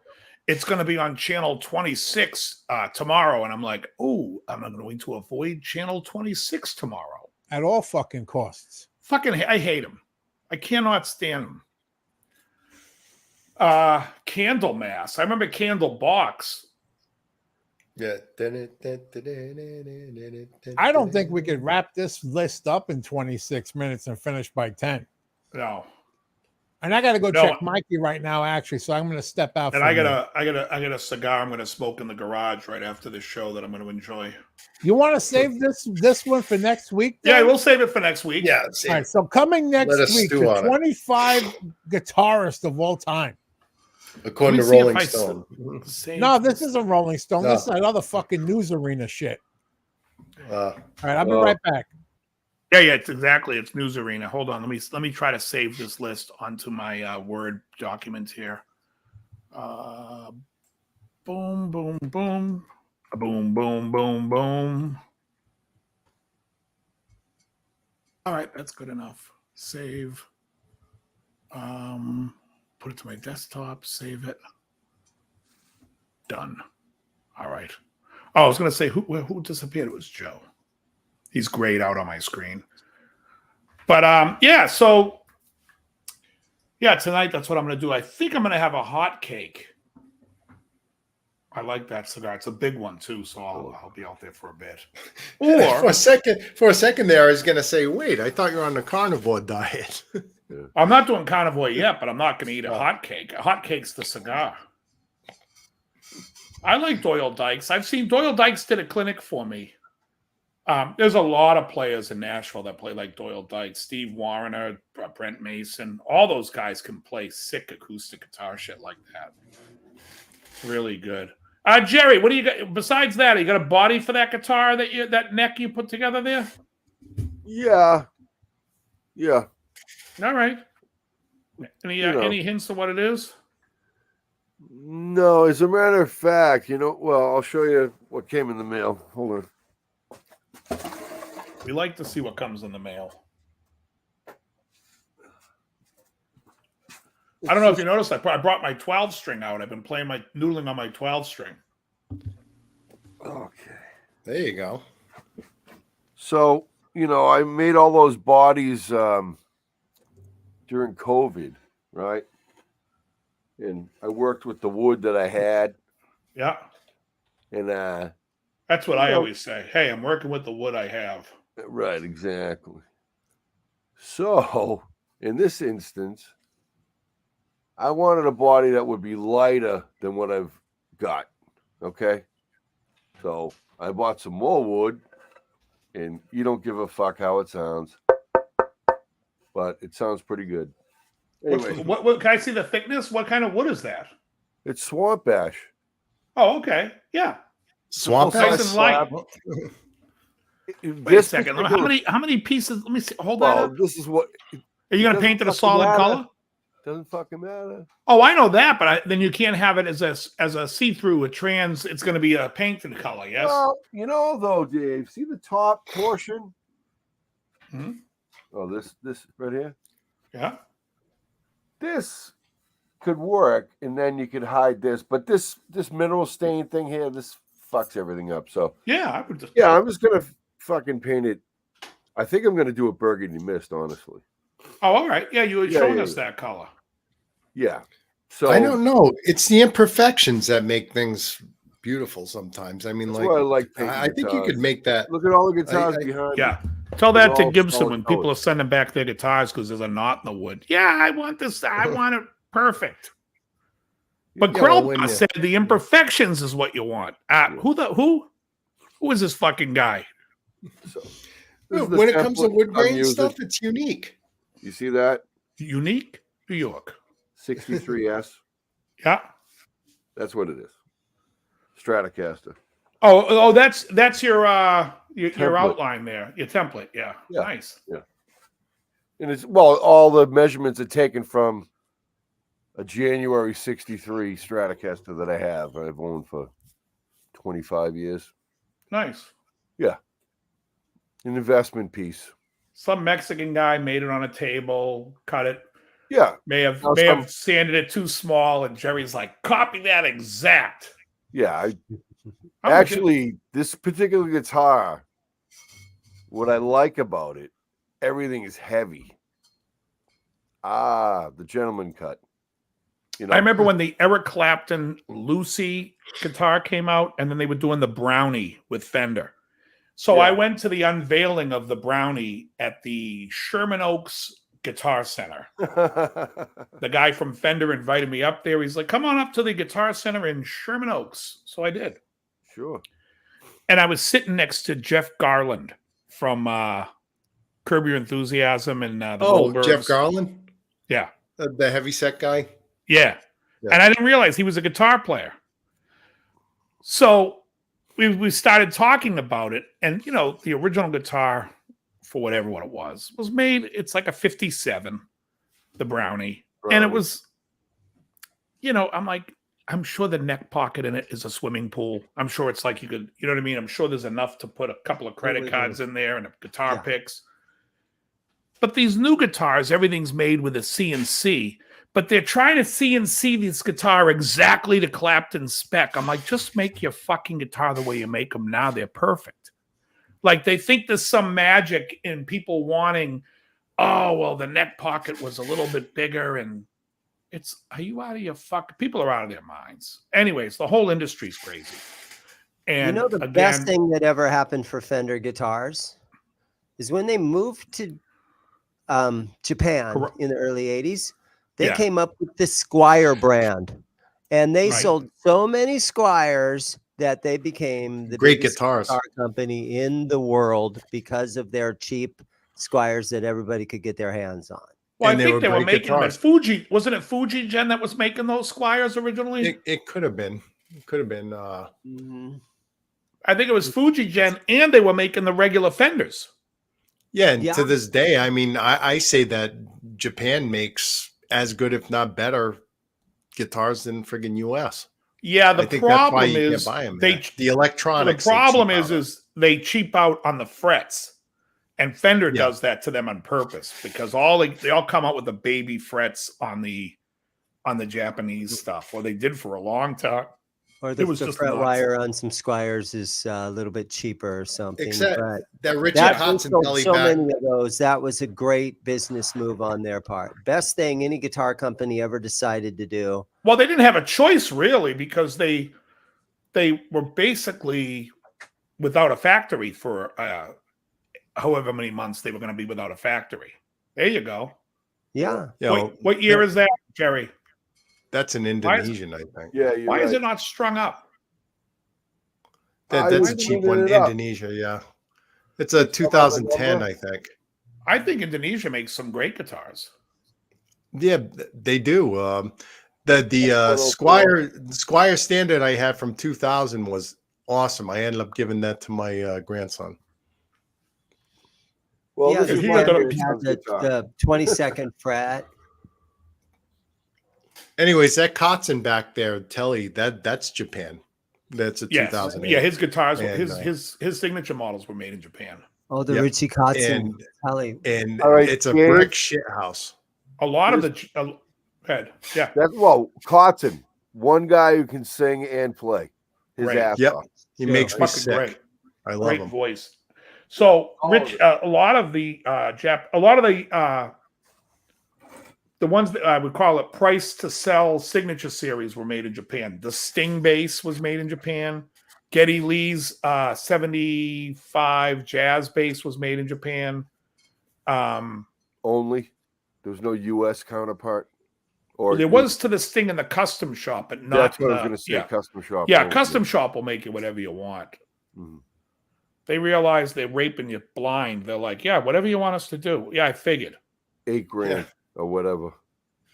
Yeah. $8 grand to walk in the door. $8,000's what I charge to christen your kid. Now, what do you guys think? What's your thoughts on what if Gibson actually went to Japan and actually made Gibson Les Pauls out of a Japanese factory and actually put Gibson Japan right on the headstock so everybody could see that? And they'd never do it because Japan would make it better than the Gibson factory. Yeah, and they sold them for $699 or $799. What would that do for Gibson? Well, it wouldn't be $699 or $799 if it's made in Japan. Doesn't Gibson have a problem already with the Japanese company Orville? Wasn't there some? They do Orville's. No, I remember knockoffs. Yeah. No, Orville was a knockoff. I don't think it had anything to do with Gibson. That was a knockoff that Gibson somehow went after them, and they couldn't because they just can't import them into the United States. And the same with the Bernie. They're nice. Yeah, they're like a Tokai or a Greco or Gecko or whatever the other one. I think if Japan made a Les Paul, I think you're looking at like a $14.99 price point. $14.99 to $15.99. Well, what's an Epiphone? It would be worth it. It would be worth it, but would they do it in the nitrocellulose? There is something. The nice thing about the Gibson guitar is like the Les Paul. It's a piece of furniture to me, and like furniture, it wears like furniture. You know, like the Fenders, when the Fender was painted with nitrocellulose, they still used like homoclad or Fullaplast to seal the guitar, so it was sealed in like a plastic, like in a what do you call it, like a sealer. Whereas, so anyone that's like, oh, the wood has to breathe. Oh, really, genius? Because they're fucking sealing this motherfucker with Fullaplast. You should look up what it is and see that it's not breathing. And then they paint it. Yeah. But it wears nicer. The nitrocellulose definitely wears nicer. If you like that look of it wearing, some people want their shit to look new forever. That's PRS owners. Right. Because that acrylic paint ain't coming off. Yeah, there's no such thing as a relic PRS because there are, but they look like shit. Yeah, well, the thing is, if you sell a Relic PRS, they say, well, you're asking too much for that. It's like, but a Relic Strat, oh, geez, price goes up. Yeah. So I guess basically in the Gibson world, the Epiphone stuff is their imported Les Paul. Yeah. And it's in China now. No, that may be. They have a Japanese Epiphone Les Paul. They do? There you go. How much does that cost? Expensive. Okay. $2,000, I think. Yeah, it makes sense. Yeah. Yeah, Dwight, we were just talking about the Orville. I've never played one, but apparently they were very good. Yeah, I saw one 25 years ago. They're fucking nice, man. You know, Hanoi, the Edwards Les Pauls, they may be made in China now, but they weren't back in the day. I don't think, like 15 years ago. All right, here's a Epiphone Les Paul on reverb used. Made in Japan, $11.99. It's used. Yeah, looks nice. Yeah. My Epiphone's made in China, and the quality control was very good on it. And other than that, it's all USA stuff as far as the electronics, the pickups, everything. Grover tuners. So I guess when Gibson decided to buy their biggest competitor, Epiphone, back in the 1950s, I think that was Gibson's best move they ever made. Well, because Epiphone is what's keeping them in business. But you have to understand that decision didn't come till later. When they buy them in 57. I'm not sure what year. Up into the mid 60s, all that stuff was being made in the USA. Those 60s casinos are USA. Yeah. They're made in Kalamazoo. Yeah. Mm-hmm. And the casino was like a cheaper version of the Gibson ES 330. 330, yeah. You know, so and they knew that coming out. They made a lot of like knockoffs that were like the cheaper version, but still made in the USA. Then at one point, I think it was either the early 70s or the late 60s, they moved production overseas. And then decided to do and then later did the Les Pauls and the SGs. But before that, the Epiphone had their own models. They had the Casino. What was that acoustic that McCartney used to play? Hummingbird? No, it was an Epiphone. It was its own. Epiphone. Epiphone had its own line. So they had like the the Broadway. The Sheridan. Uh-huh. What was the McCartney one called though? I can't recall. I'm looking it up. Yeah, all right. McCartney's Epiphone acoustic. But you know what, Dave? The Epiphones, remember like 20 years ago when they started with the casinos again? Yeah, and they were in Korea. Not bad. I remember they're good. Those then. Yeah. If you could find a used Epiphone casino. The Texan? The Texan? The Texan, thank you. Yes, thank you.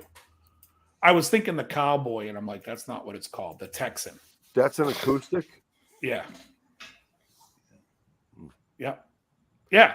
So all those Korean ones were great.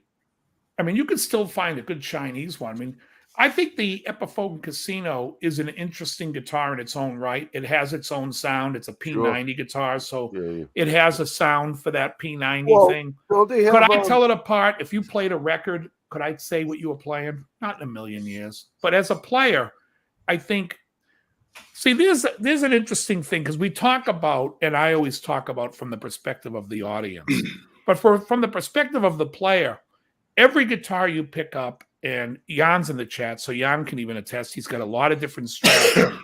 Every time you pick up a guitar, no matter what guitar it is, it's going to inspire you to play a certain thing. Some guitars play like butter and you stop playing quick things. Some guitars have a great ring to them, so you start playing and writing to that guitar. If we all picked up a casino and we said, tomorrow you got to write a song in the casino, that casino had some bit in the writing.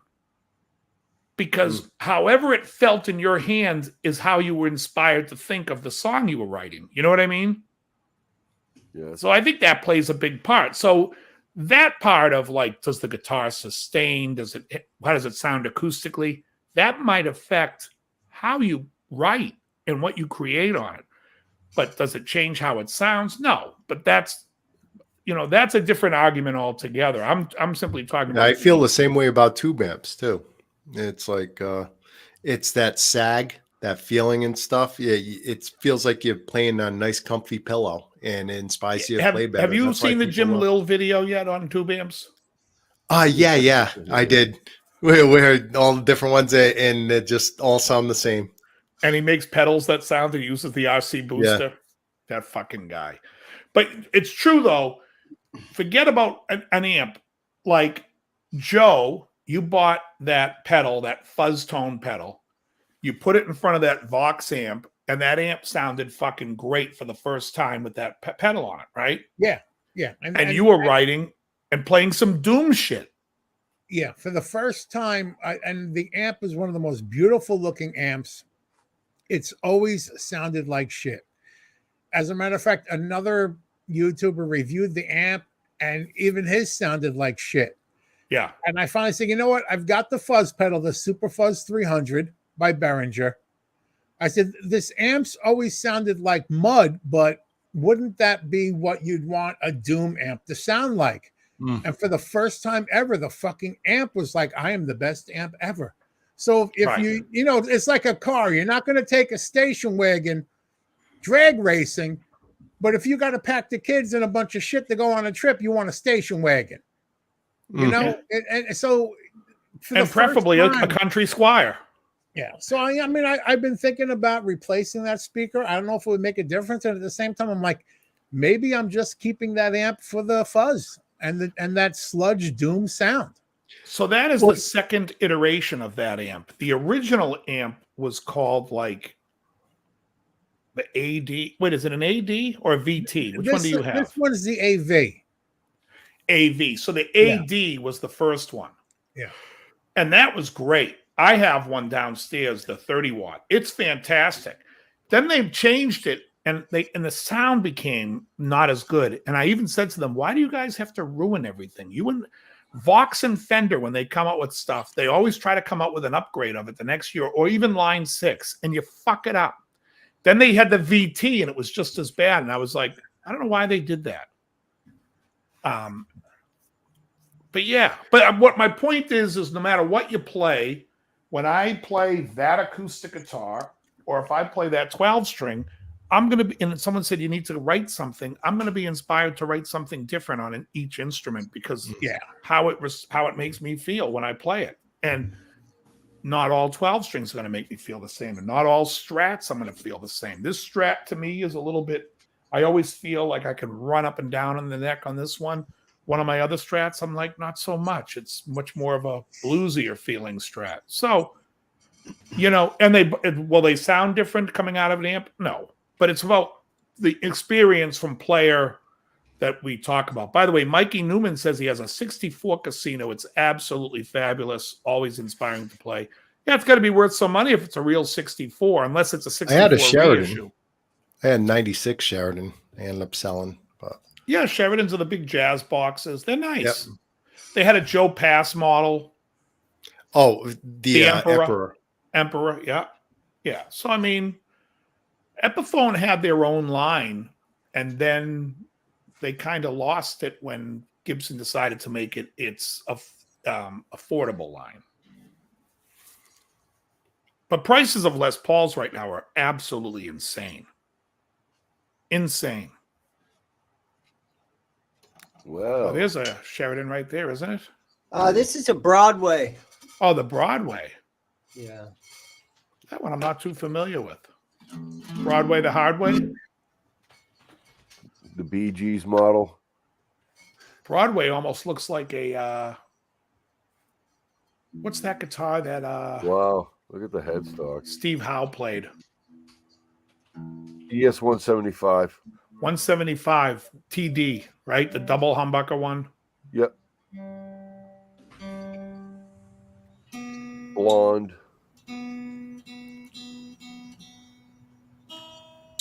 It's pretty loud. All right.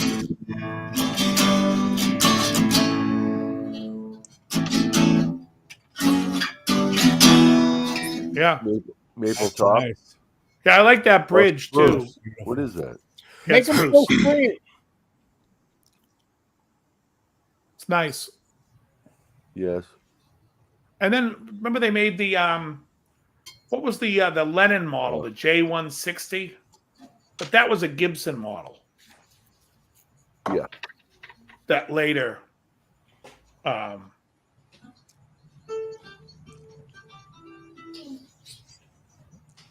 interesting.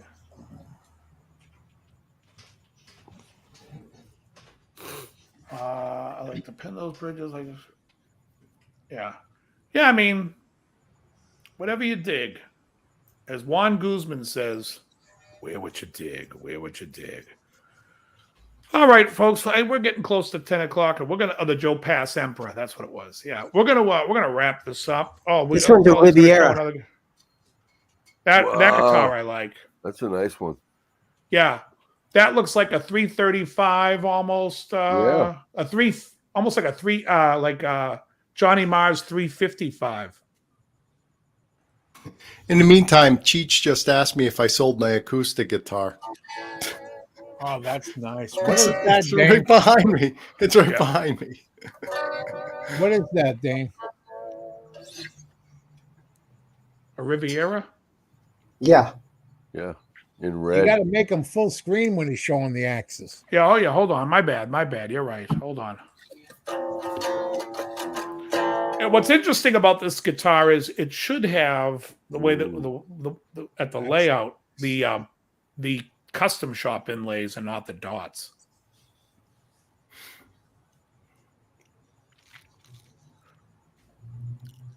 Now let me ask you a question. Who's that Yoma Kaukonen from Jefferson Airplane? Yep. Wow. Clean, man. That's a nice looking guitar. Clean. I like I'm a big Bigsby fan. Yeah, it looks the goods. Now I got a hollow body like that, and when I plugged it in the last time, the pickups weren't picking up. Do you think it needs like a blasted deoxit or something? Yeah, blast the three-way switch. That's what I like. How do you do that? Like, what would I? Because obviously, if I unscrew something, it's going to go in the body. I'll never get it back. Spray it in right here. Okay.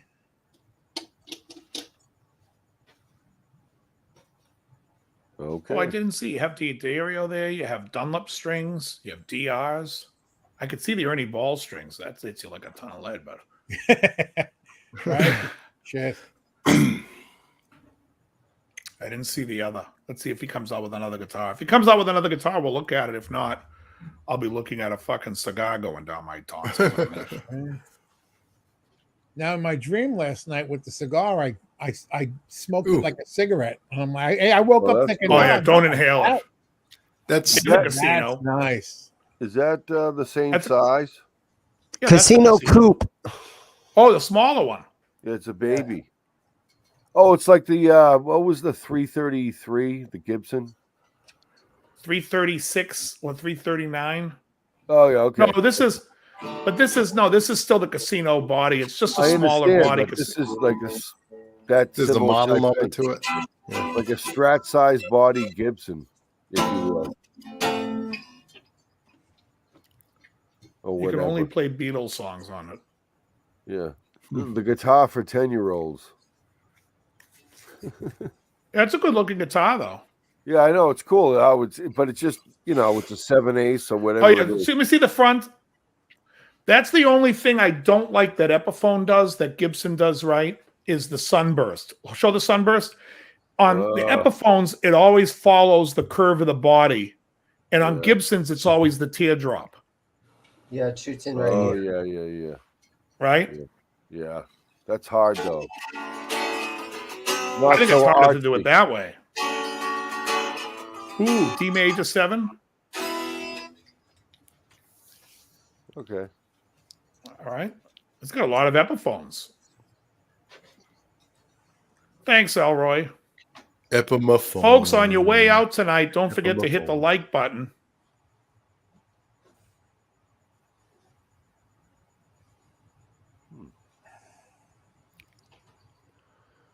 All right. I put up a new video last week if anyone's interested. Oh, yeah? What? Did you watch it yet, Dave? I did. Which one? The cigar one or the food? No, it was like a 10-minute Pornhub. Oh, when you were working and then you took a shower and your hair was all poofed out, that one? Yeah. Yeah, I saw that. Yeah. Yeah, I was like, it was good. And you were saying how you haven't really made a lot of videos. yeah. You got to do a video when you're having your cigar. Which one did you say? Oh, you're going to smoke the Reserva, the Romeo y Julieta. Yeah, I'll post the link to the video in the chat. Not that anyone got, but I've been holding strong at 120 followers. Folks, if you guys don't follow Joe, put the link in the thing. Yeah, guys, start following Joe. What's going on here? Well, this is the link to my latest video. So today I picked up a cigar. I talked about it earlier. I picked up the Pledge. It rated a 98, the highest rating Cigar Aficionado's ever given a cigar. So I had to get it. It was like $20, but I had to get it because I want to smoke what Cigar Aficionado thinks is the best cigar they've ever had, because it's a 98. Now, I had the Pledge last week, so I bought another Pledge. Not a Pledge. The Encore. Is it lemon flavored? The Encore is excellent. That's an awful joke. The Encore is a 96 rated. And the guy came up to me when I was smoking, and he was like, "What do you think?" I said, "Honestly, like years ago, this would have got like a 91." And he starts laughing. He goes, "Exactly." I'm like, but it's very good. I mean, it's a great cigar. I just think the ratings now are so fucking through the roof. Like the La Aroma de Cuba, you said that it got a 95. I love La Aroma de Cuba. I think the Reserva by them is a much better cigar. I like box press. I think they smoke nicer. But I'll be doing more. I know Jan, you got to reach out to me and let me know when you're available so we can do a live smoke. When you're out on your balcony, wherever the hell you smoke, if you're in Florida, wherever. And let me thank everyone for being here. If anyone has anything they want to plug, I'll start with Jerry. Do you want to plug anything? No. Thank you for having me. Always wonderful to see everybody. Excellent. All right. Yeah. And now. Thanks for having me. All right. Rock and roll. Yeah. Joe? Yep. So you're saying don't bite the tip like that and spit it like in a movie? No, just cut it. I'm not touching that one. You know, hey, I just want to say to Dane, that video you had with that yellow Les Paul, that was good. That guy that saw that and went to get the money and bought it was smart. Yeah. I would love a yellow Les Paul custom, like the same color as my yellow strap, but a Les Paul custom with the ebony fingerboard. That would look killer. At first, Dane was like, I think this is white. And I'm like, shit, I thought that was like a TV yellow. Yeah. And I took the pick guard off and it was even yellower. And I'm like, okay, shit. I don't know what I'm talking about. Grelba, what do you want to say? Other than your acoustic guitar is still there. Your telly is there. Acoustic is still there. Cots and telly. And it is a Cots. Yep. Oh. So big neck. Not much to say. Always a pleasure every week. Talking to everyone. My eyes are getting itchy just looking at that fucking cat. I wanted to say that I'm waiting for an Indian summer to come along so I can set up the laptop outside. You sound like you have a cold. Yeah. Next time you have a cold on the show, would you please wear a mask? Yeah. Oh, wait. I've got one. All right. Yeah, if I knew you had a cold, I would have asked you to wear a mask. There we go. There you go. Internet virus. This mask is useless. Yeah, because if I catch something, I want to make sure I get tested, so I have to figure out what it is. Oh, folks, before we go, let me show you this real quick, guys. On my Teespring, you guys probably know it. I'm going to pull everybody out, except for I have to pull everyone out, but for 1 second, just take a look at this.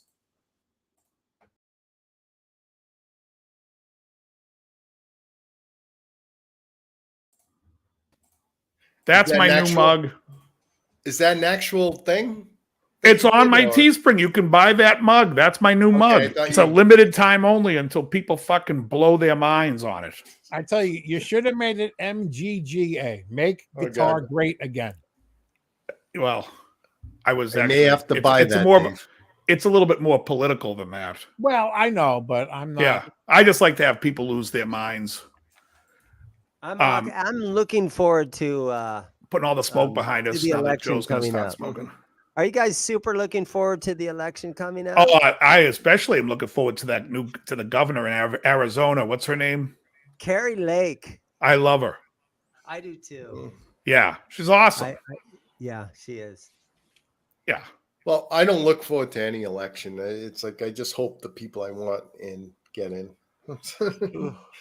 I'm going to vote for everyone if their ad says he is way too or she is way too extreme for Arizona. That's who's getting my vote. All right, Hugh. That sounds good. I'll send you the link.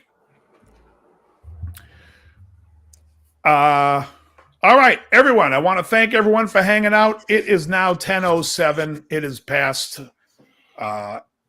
everyone's bedtime. I am going to light one up. And it's only 7 o'clock here. No, I know. It's only 10 o'clock here. But yeah. All right. We're going to call it. And I want to thank everyone. Hit the thumbs up. Make sure you go to the Teespring and buy that MAGA hat, that MAGA logo that I made because I had nothing better to do. And wait, I'm so glad I had questions for you. I'm glad that you will. You don't have to have questions about me. All right. Everybody. Very good. Okay, goodbye, Ted.